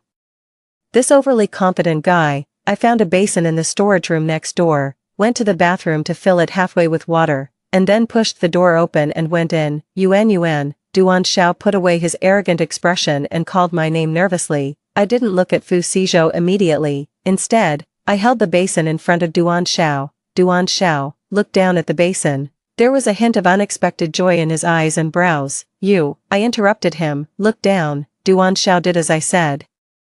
Can you see clearly? I suddenly let go of the basin. The basin fell to the ground. Duan Xiao couldn't dodge in time and his pant legs got splashed wet. I thought your family was so poor that you couldn't afford a mirror, so I was kind enough to get you a basin of water so that you could see your true face. I was so angry that I launched a fierce attack. Why is it impossible for me to fall in love with Fu Shizhou so quickly? Do you mean that I have to mourn for you for a year before I can like someone else? He's better looking than you and more devoted. He's better than you in every way. Should I not cut my losses in time and go for a mutual relationship with him, but instead stay up late for you, listen to sad songs and write emotional essays? Duan Xiao pursed his lips and looked at me gloomily. Just because of that 3-minute kiss, you immediately abandoned me. Is that fair to me? So he doesn't understand human language. I took a deep breath to calm myself down. I forced a smile at Duan Xiao. If you think you've been treated unfairly, you can sue me. He was about to say something more when the club president appeared and interrupted his neurotic speech. The president's expression was serious. The matter between you and Shining has already caused a stir on the internet and has had a great impact on the school. The instructor will come to find you soon. The punishments for the two of you won't be light. Duan Xiao still stared at me stubbornly, as if he wanted to say something more. I held back the urge to gloat in his face and quickly dragged Fu Shizhou, who had been silent for a long time, away. 22. By the quiet and deserted lake. The cloudy weather made it easier to feel irritable today than usual. I had a solemn expression and was speechless as I faced Fu Shizhou. I was whether to explain first or confess my love first. But I heard his apology first. Part of the reason is indeed that I'm afraid you'll get back together with Duan Xiao, but my original intention was really to prevent you from being attacked by public opinion. I sighed. I held his face in my hands and our eyes met. Fu Shizhou, you don't have to be so cautious. Even if it's the first reason, you don't need to apologize. Because I like you, and things like this just make me think you're cute. He paused, after a few seconds. He let out a soft laugh. It's actually half a year earlier, I hummed. Half a year of what? Fu Shizhou looked at the artificial lake, his eyes a bit distant. I was prepared for you to fall in love with me in half a year. Of course, I also thought that you might never fall in love with me, but I've always been optimistic. I thought that as long as I'm good enough to you, better than everyone else, at least you won't like someone else, he said softly. Maybe you'd be willing to stay with me. Fu Shizhou, who had always been called the favored one of heaven, could actually say such humble words with a calm face. The sadness outweighed the touch. I buried myself in his arms and sobbed softly. Fu Shizhou, are you a love-struck person? He hugged me back and gently rubbed the back of my head, his voice lazy. I'm in love with you. I hugged him a little tighter and corrected him with a slight nasal voice. No. You should put yourself first and not lose yourself. Fu Shizhou raised his tone slightly and chuckled. Senior, can I borrow Senior Duan for 3 minutes? He said in a self-deprecating tone. If I could control it, I would have stopped liking you long ago. During the days when my relationship with Duan Xiao was flourishing and there were no cracks, Fu Shizhou's secret love was always in the dark. It was an endless night that couldn't be seen the end of, from being unbearable to becoming numb. I don't know when the cumulus clouds dispersed, and the dappled light and shadow fell on his shoulders. I told him seriously, from now on, I'll be with you. Even though our future is still uncertain and full of hardships and obstacles, I will still step onto this path with you without hesitation and spare no effort to overcome every obstacle. Fu Shizhou smiled gently. Yes. He motioned for me to look at the sun that had broken through the last layer of clouds. Look, the sky is brightening up.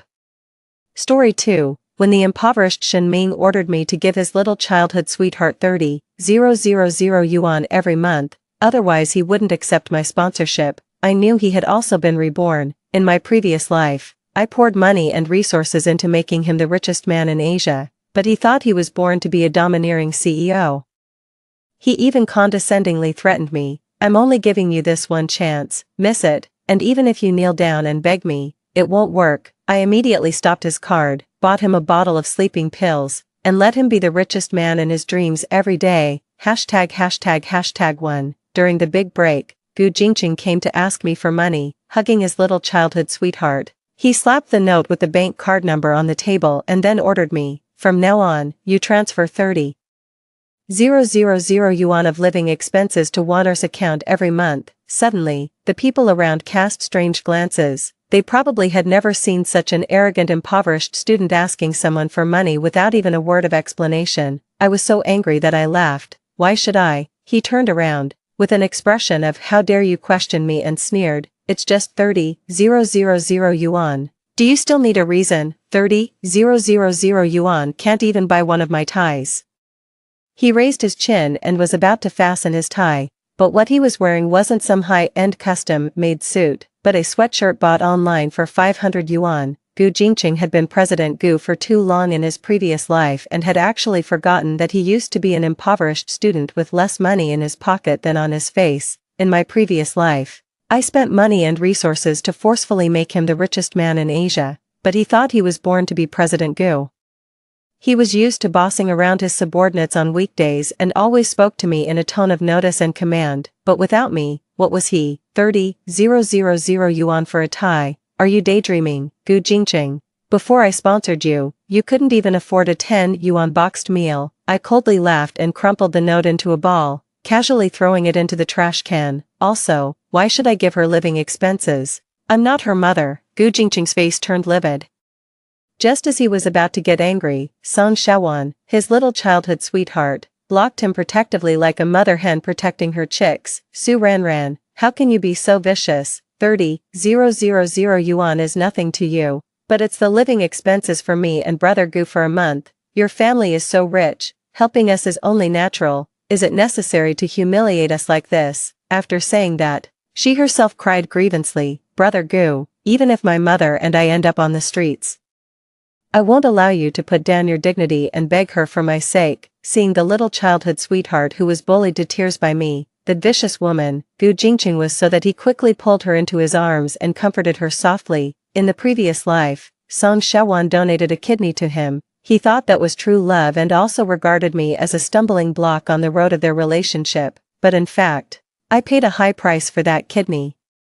Song Shaowan raised the price at the last moment before the operation to extort me, which was why the two of them had a chance to meet again. Gu Jingqing embezzled public funds to buy her a villa, luxury cars, and pay off her mother's huge gambling debts. I endured it. I don't stop the reborn Gu Jingqing from rekindling his relationship with her, but he actually wants to continue spending my money to repay Song Shaowan for the kindness of a kidney. Why? Do I look like a big fool?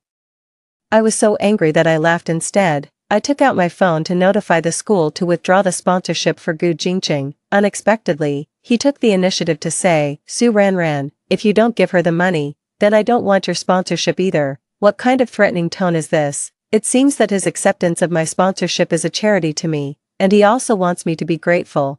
I was really blind in my previous life. How could I like a pretentious man like him who has no destiny of being a domineering CEO but is full of the domineering CEO disease? I found the remittance records I gave him in the past 2 years and endured the nausea. Gu Jingqing, if you're a man with a bit of backbone, return the money you spent of mine. I'll give you a discount. It's a total of 800,000 yuan. 800,000 yuan. I'll pay you back 8 million yuan in 10 years. Gu Jingqing sneered disdainfully and continued to threaten me. However, Su Ranran, listen up. I'm only giving you this one chance. Miss it. And even if you kneel down and beg me, it won't work. I racked my brains but couldn't figure out where his honeydew confidence came from. Could he really think that after he topped the Forbes rich list in 10 years, he could just move his fingers and make my family go bankrupt? It's ridiculous. Does he really think he became the richest man by his own strength? Little does he know that it was all because of my family that he was promoted, provide raw materials, technical support, and connections to a dog, and the dog could also become the richest man. Not only does he not feel grateful, but he also fantasizes that I have to fawn over him like those sycophants, looking at his sinister-looking face as if he was saying, if you don't fawn over me, I'll make you look good in 10 years. I rolled my eyes big time. I found someone to freeze his sponsorship card and wrote an IOU of 800,000 yuan. Gu Jingqing stamped his handprint stubbornly and viciously threw down a harsh word at me. Don't you ever regret it? Then hugged his childhood sweetheart and turned around to leave. I regret it. I regret raising this white-eyed wolf in my previous life. And I'm even more afraid that he'll go back on his word and come to pester me again. ###2. After school, I called the driver to pick me up. Just as I opened the car door, I was pushed hard from behind. I stumbled. If it weren't for a kind-hearted passer-by who helped me, I would have fallen heavily to the ground. Holding back my anger, I fixed my eyes and saw that it was Gu Jingqing. He was pushing the tearful Song Xiaowan into the car, and then he got in himself. The moment he closed the car door, he didn't forget to order me. Wanner's mother was beaten into the hospital by the debt collectors. The situation is not good. You take a taxi back. Then he turned around and ordered the driver, go to the hospital. The driver uncle looked at him like he was a fool, and without saying a word, took out his phone to call the police. Gu Jingqing angrily kicked the back of the passenger seat hard. If you delay Aunt Song's condition, you can't afford the consequences. The driver uncle calmly took pictures of his criminal evidence, then turned off the engine and got out of the car. Directly locking the two of them in the car, two lunatics suddenly broke into the car, damaged the leather seats, and scared my young lady. I've controlled the two of them. Please, police comrades, come out immediately. I burst out laughing and folded my arms, watching Gu Jingqing show off his domineering CEO air in the car. Sure enough, without me, he was nothing. Song Xiaowan was crying anxiously in the car, which made Gu Jingqing extremely. He took a deep breath and turned to look at me, looking like a warrior sacrificing his dignity for love. Su Ranran, I can accept your sponsorship, but don't fantasize that I'll like you. I don't want Brother Gu to sacrifice so much for me. Song Xiaowan pointed at my nose and cursed. Su Ranran, you actually used such despicable means to force Brother Gu to be with you. Don't even think about it. I will never allow you to humiliate Brother Gu's dignity with money again. Stop talking, Wanner. For you, I'm willing to do anything. Me, does anyone care about my life? I just funded a poor student to repay society. What's wrong with me? Besides, I didn't like Gu Jingqing until 3 years later. Why do the two of them act like star-crossed lovers who have been separated? At this time, the police uncle came and directly invited the two of them out. Gu Jingqing's face was dark as he stared at me and asked, Su Ranran, what do you mean, using this way to attract my attention? You're so childish. I gestured towards my head to the police uncle and whispered, they're mentally ill. It's recommended to send them to the hospital directly. Then, I smiled and told Gu Jingqing, it doesn't mean anything. I just asked the police uncle to send you two to the hospital. The police uncle looked at them suspiciously. Dressed shabbily but acting so arrogant and looking down on everyone, they really didn't seem normal. You two want to go to the hospital? Yes, the police uncle suddenly understood. Oh, then get in the car, I'll take you there. As for which hospital they were sent to, I have no idea. Just in the middle of the night when I woke up, seeing 56 missed calls and 99 plus WeChat messages from Gu Jingqing, I knew they didn't go to a proper hospital. Half an hour ago, the last text message Gu Jingqing sent me was, answer my call within 3 minutes, or else bear the consequences. He was having another bout of domineering CEO disease again. I yawned and directly turned off my phone to sleep. ###3. The next day, during the school sports meeting, when I went to the cafeteria to carry water, I saw Gu Jingqing and Song Xiaowan having a meal. I heard that the two of them were locked up in the psychiatric department for a whole night. And finally the school came forward to bail them out. The monitor quietly came up to my ear and complained, I thought they were quite normal before. How did they suddenly get sick? Last night, Gu Jingqing called all the classmates in the class, saying that he was the future richest man. As long as they could gather 500 yuan to ransom him now, he would repay them 100 times in 10 years. This is even more overstep than the last time when the first emperor called to appoint me as a general in a telecom fraud. I sprayed out a mouthful of water directly, So there were more victims than I expected. Last night, my dad and all the managers in the company whose names I could remember received calls from Gu Jingqing. He said he had a cooperation project that was sure to make a fortune, as long as they could get him out of the psychiatric department. My dad was so scared that he held an emergency meeting with Panda Eyes in the morning, speculating whether a hacker had leaked the company's secrets. Otherwise, how could a lunatic call their internal phone numbers? This really can't be blamed on Gu Jingqing. He was an orphan since he was a child and had no relatives to rely on. He finally had a little childhood sweetheart, but her mother was a gambling addict. The two of them had no money at all. So of course they had to target the people around me. This life, I don't want to have any more dealings with them. I wanted to leave, but the monitor excitedly pulled me back, motioning for me to continue watching the show. Gu Jingqing was having another bout of illness again. He held a glass of orange juice in his hand and kept shaking it like he was shaking red wine, looking at the 15 yuan steak in front of him. A sarcastic arc appeared at the corner of his mouth.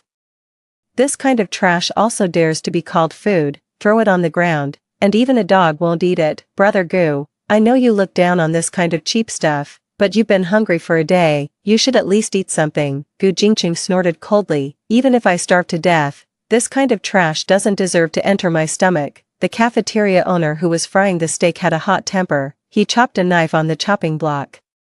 You two used a coupon to order the cheapest steak here. It's okay to ask me to give an extra serving of spaghetti, but you're still being picky. Eat if you can, and get out if you can't. What kind of status do you have to talk to me like this? Believe it or not, I can make your store close down with just one phone call. Song Shawan anxiously tried to persuade him. Brother Gu, don't be like this. Their small business is not easy either. The monitor, who had been watching the show the whole time, pinched his thigh hard, but still couldn't help laughing. This laugh didn't matter, and it successfully attracted Gu Jingqing's attention. The moment he looked at me, the hairs on his arms suddenly stood up. I didn't even have time to carry the mineral water. I turned around and ran, but unfortunately, I still didn't escape. I was blocked at the end of the corridor by Gu Jingqing, who was red-eyed and with his hands on his hips. Su ran.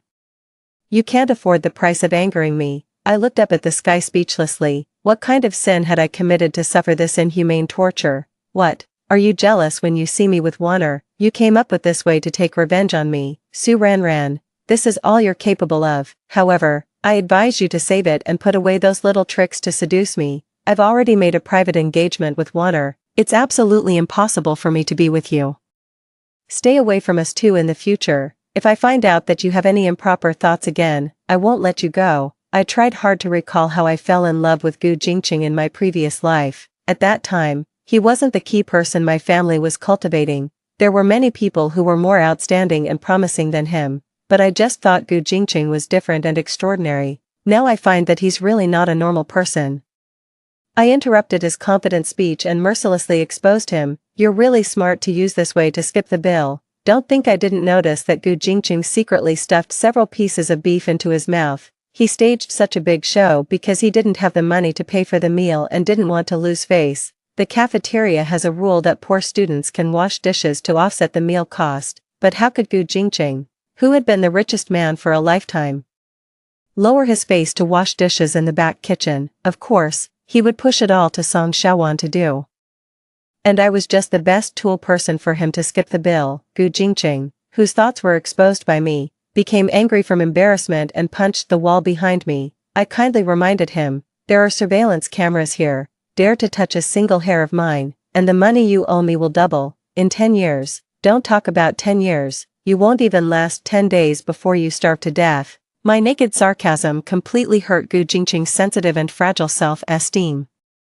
He let go of me and, in extreme anger, laughed instead. Then let's wait and see. #4. The school sports meeting was undoubtedly the best opportunity for Gu Jingqing to turn things around. On this day, the school would invite business tycoons to visit. Every poor student would actively participate in the competitions. If they performed well, they would be selected to get the opportunity to be sponsored. Gu Jingqing was the long-distance running champion every year, and his academic performance was always in the top 3 in the school. Soon, he attracted the attention of a real estate tycoon. The head teacher immediately pulled Gu Jingqing over and praised him to the skies. Mr. Li, This classmate Gu is a top-notch student who can definitely get into Tsinghua University. Sponsoring him is definitely the right choice. In the previous life, Gu Jingqing did get into Tsinghua University, but he wasn't a good student, but a disaster.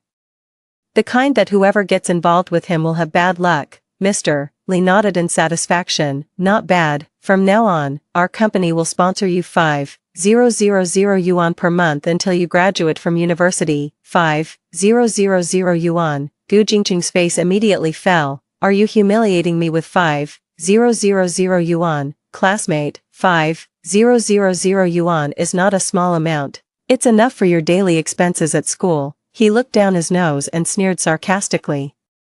The real estate industry is in decline and doesn't have much room for development in the future. I reluctantly accept your sponsorship, but you only give me 5,000 yuan. How can I form a team and do research in the future? I'm different from those poor students who just muddle along and stretch out their hands for money. In the future, I'm going to lead the team to the top of international technology. If you can't afford to sponsor me, then make way for others. After saying that, regardless of Mr. Li's face turning purplish with anger, he turned around and left. The head teacher was furious and called out to him, Gu Jingqing. He turned around, with his hands in his pockets. In the future, don't recommend companies in sunset industries like this to me. The people who sponsor me should at least have a net worth higher than Su Ranran's parents. I will review their qualifications one by one. Those who don't meet the standards have no right to sponsor me.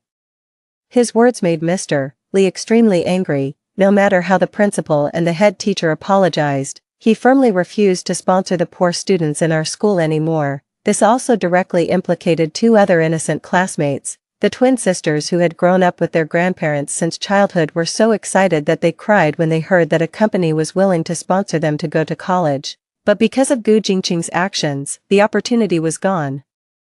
And the two sisters squatted on the ground crying bitterly. I couldn't stand it anymore and stepped forward to comfort them. It doesn't matter. Su's group is willing to sponsor you. Really, is 10,000 yuan per person per month enough? No, that's too much. 2,000 yuan for the two of us per month is enough. The two sisters knelt on the ground and kowtowed to me. Thank you. My sister and I will definitely repay your great kindness after we graduate from college. Look.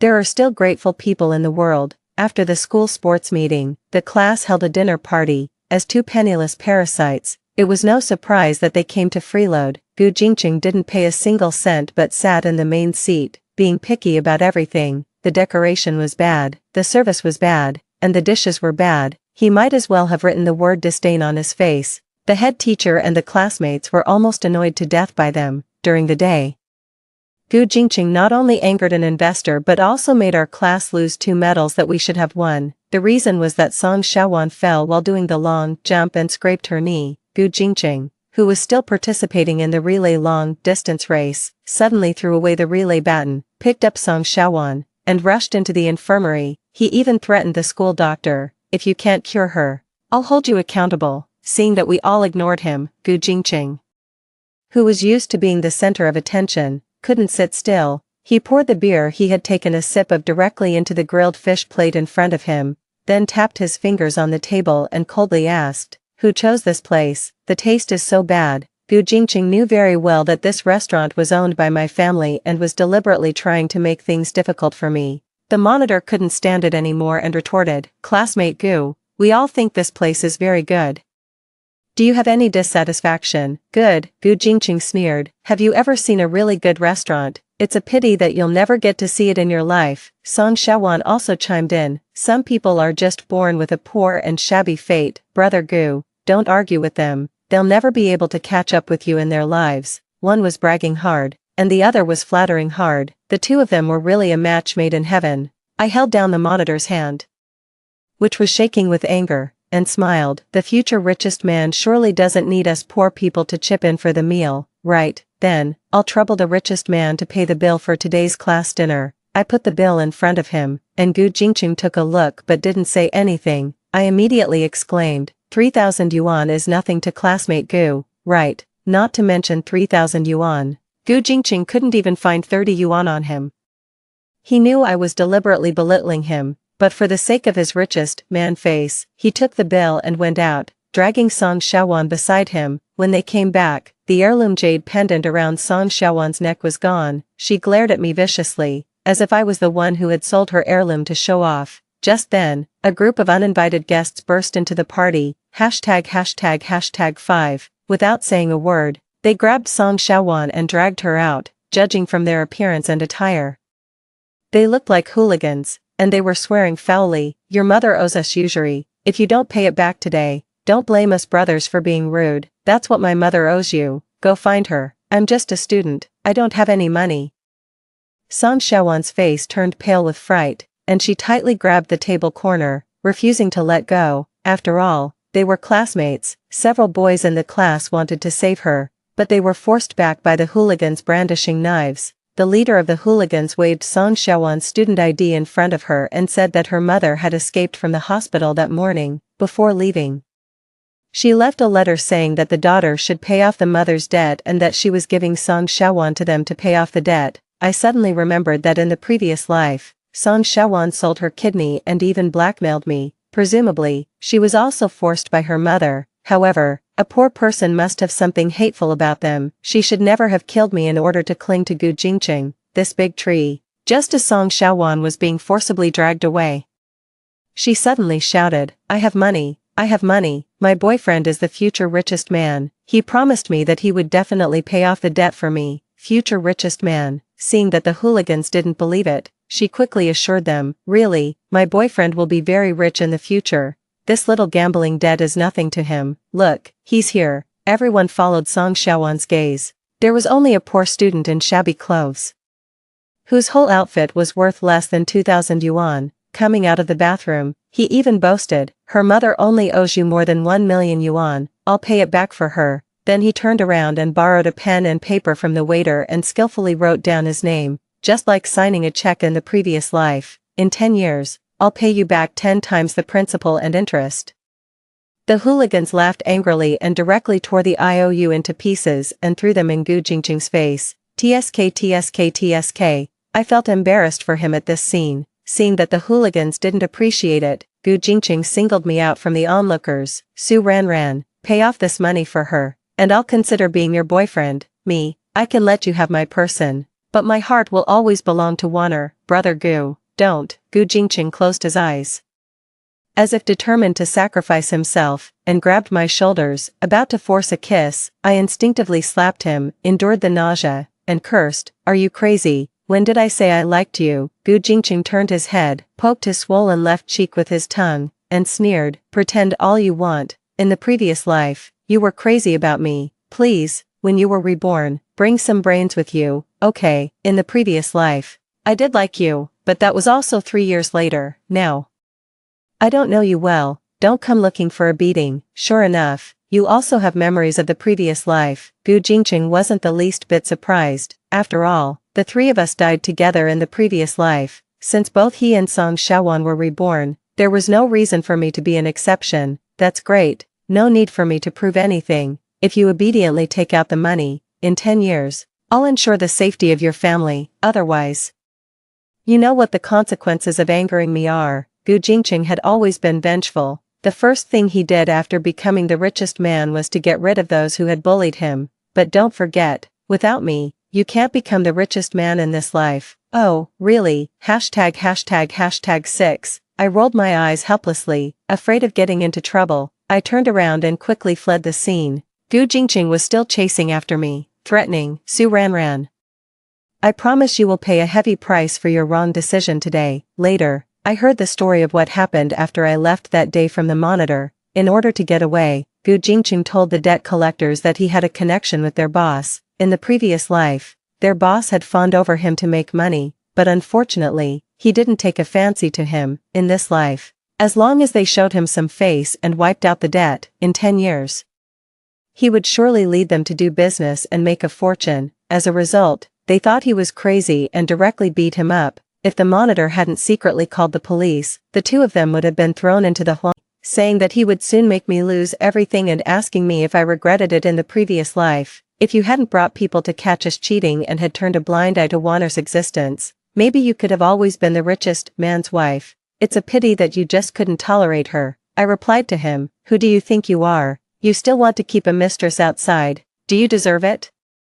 Huh, now it seems that Warner is indeed more suitable to be the richest man's wife than you. Get lost, you gigolo. In the previous life, I knew that Gu Jingqing secretly embezzled public funds to buy a luxury house and cars for Song Shaowan and that the two of them plotted to kill me. I endured it to find the evidence to make him leave the house penniless. After I firmly held the real power, I went to expose the true features of this adulterous couple. At that time, Song Shaowan was already 6 months pregnant and was racking her brains to force me out. Seeing me come to catch them cheating, she was still looking smug. But when the lawyer announced that Gu Jingqing wouldn't get a single cent, Song Shaowan couldn't sit still. She secretly turned on the gas in the kitchen and, taking me by surprise, pushed me in, trying to silence me. At the moment before the gas explosion, I dragged the two of them in with me, one in each hand.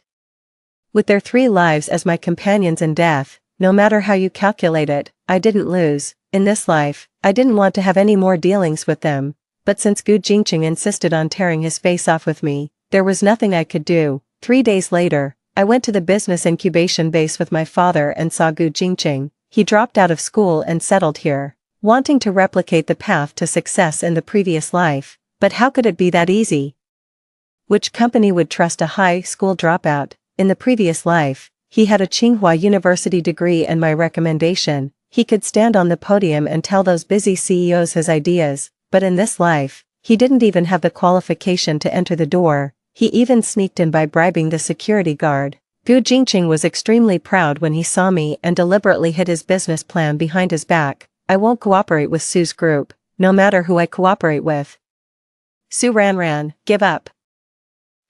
Is it possible that I'm here to invest in someone else? I'm not interested in him at all. #7. In fact, in the previous life, my father valued my senior, Sui, the most. He was also a top-notch graduate from Tsinghua University. He was low-key, reliable in handling things, and much more mature in thinking than Gu Jingqing. My father intended to match us up and cultivate him to be the successor. Unfortunately, in the previous life, the person I liked wasn't him. Sui could only reluctantly become the vice president of the group. It can be said that Gu Jingqing was only the richest man in name, while the real person in power of the group was Sui. Because of me, he had been wronged for too long. In this life, I will return the glory that belongs to him. After just half an hour of his speech, my father decided to invest in him. After the event, Sui specifically found me to thank me.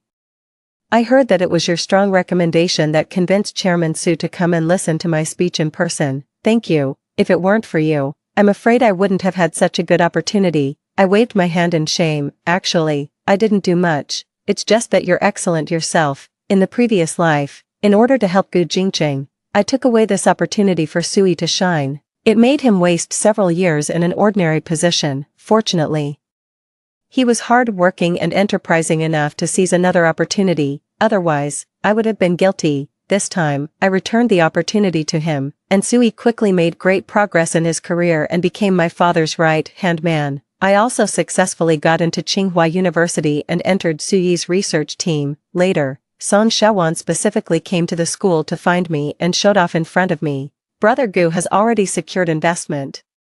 Although 5 million yuan is a bit less, this is just the first step for him to become the richest man. I believe that in less than 10 years, he will return to his original position. Then she looked at me contemptuously and said, "You were the richest man's wife for so long. In this life, it's my turn to enjoy the blessings. Don't worry, this blessing is all yours." Before Gu Jingqing could show off in front of me in person, bad news came. Gu Jingqing was cheated.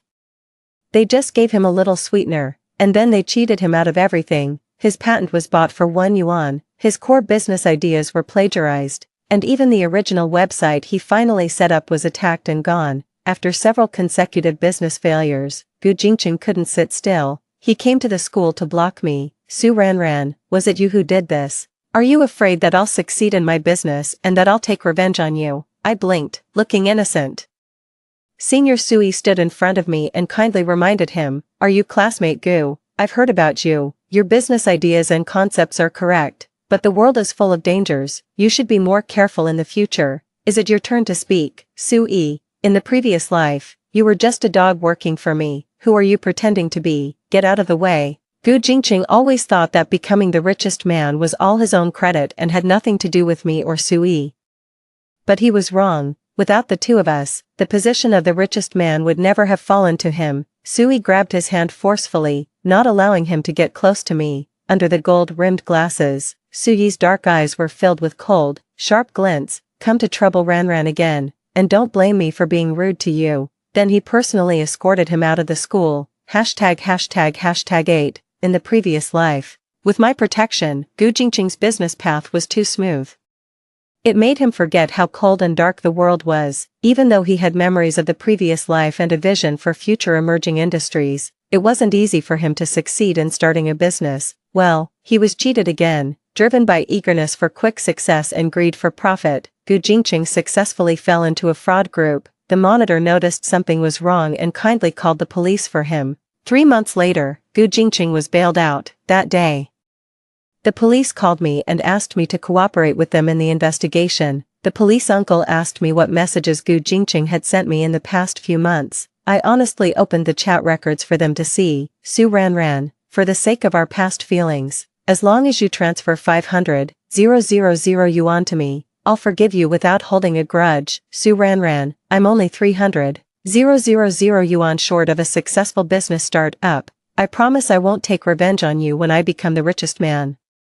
Su Ranran, transfer 100,000 yuan to me, and I'll immediately make you the vice president. Su Ranran, transfer 50,000 yuan to me. The police uncle was trying very hard not to laugh. I also felt very speechless. Just as I was about to leave, the police told me that Gu Jingqing was involved in fraud and might go to jail, and he wanted to see me. I didn't want to go, but the police persuaded me that Gu Jingqing was very stubborn. Only if I went would he truthfully report all the facts.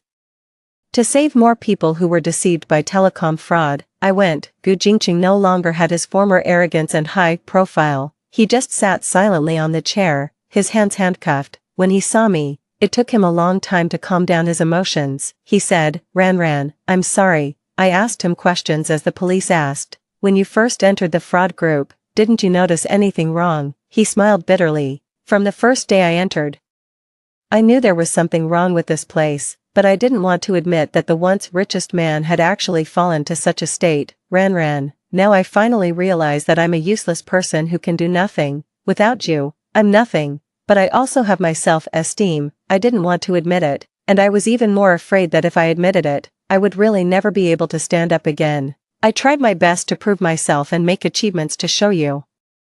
But it turned out that I'm really a waste. Ranran, actually, I early realized that the person I love is you, but in the previous life, no matter how high I climbed, you never admired me. It seemed that everything was within your plan. I'm a man, I need to be admired by a woman. Song Shaowan is better at being a woman than you. She likes me and holds me up high. I really enjoyed the way she looked up to me. That's all. On that day, when you brought people to break into the house where Song Shaowan and I were, my first reaction was to save you. As long as you forgave me and pretended that nothing had happened, we could still live a happy life. But you just wanted to divorce me and make me leave the house penniless. That gas explosion was Song Shaowan's own will. I never wanted to hurt you. Never. After realizing that I was reborn, I didn't deliberately get so close to Song Shaowan. It's just, I was angry with you. After all, if you really loved me, you wouldn't have dragged me to death at the last moment. I picked my ears and asked him if he had finished. If so, I was leaving. Senior Sui had a new project that was short of people, and I couldn't stay outside for too long, especially not waste time listening to others talk nonsense. At this time, Song Shaowan suddenly appeared from nowhere. She pushed me away forcefully, and with tears all over her face, she roared at Gu Jingqing, you actually lied to me. I'm your savior in the previous life. Without my kidney, you would have died long ago. You promised to be with me for a lifetime and make a fortune to pay off my mother's gambling debts, but you took the real estate certificate left to me by my father and disappeared. Where's the money? Give me back the money, you liar. Savior, I paid for that kidney. You were going to sell it to someone anyway. It just so happened that you sold it to me. In the previous life, I bought you luxury houses, luxury cars, and took you traveling. You weren't satisfied. You even wanted to be the richest man's wife. You killed Ranran and me. In this life, you made me drop out of school early. If it weren't for you egging me on, I wouldn't have entered this fraud company at all. now that I'm going to jail, you won't have a good time either. Police. Police, I want to report that this vicious woman, Song Shawan, is also a member of the fraud group. She sent me in. Shut up, you gigolo. After flattering you a few times, you really think you're the richest man, looking at your pretentious appearance of acting rich when you're broke. I'm so disgusted that I want to vomit. I warn you, if you don't return the real estate certificate and the heirloom jade pendant to me, I'll make sure you stay in jail forever. Police, I want to report. The amount of Gu Jingqing's crimes is more than that. I hadn't had enough of watching this dog-eat-dog show when Song Shawan rushed out to report to the police, for fear that if she was a second late, Gu Jingqing wouldn't be able to sit through the prison term. Gu Jingqing looked at me eagerly and begged me, Ran, for the sake of our past life as husband and wife, can you help me? I know that as long as you take action, I can spend a few years less in prison. Do you know how many families will be torn apart by telecom fraud? Gu Jingqing, you deserve all of this. Go and receive reform in prison. ####9. Gu Jingqing's judgment was handed down, and he was sentenced to 3 years in prison. Since that day, Song Shawan had disappeared. It was said that one day, she went to the police in a battered state to report that her gambling-addicted mother had sold her to a rich old man with special hobbies as a pet. She couldn't take it anymore and begged the police to save her. At first, the police would go out to check, but the old man took out their marriage certificate and the testimony of Song Shawan's mother in court. In the end, it was determined as a family conflict and the case was closed. Later, there was no news of Song Shawan anymore. The day Gu Jingqing was released from prison happened to be our class reunion. He came, but he didn't show up. He just stood in the distance, took a look at me, and then turned around and fled. After 3 years in prison, he no longer had the look of his former self. He was emaciated, with sunken eyes. He was wearing a washed-out sweatshirt and wrapped his whole head in a hat. When a passer-by walked by, he would subconsciously step aside. I saw him through the window. He was staring fixedly at Sui beside me. His eyes were filled with envy, jealousy, and unwillingness, because at this time, Sui had already become the richest man in Asia. In the previous life, it took Gu Jingqing 10 years to reach the position of the richest man, while Sui only took 3 short years. Although he had the help of my family, he was also hard-working and enterprising. My father had intended to match us up, but I really only regarded him as a brother. Sui didn't force me. Instead, he respected my wishes and doted on me. The twin sisters I had sponsored in the past had also become my most powerful assistants.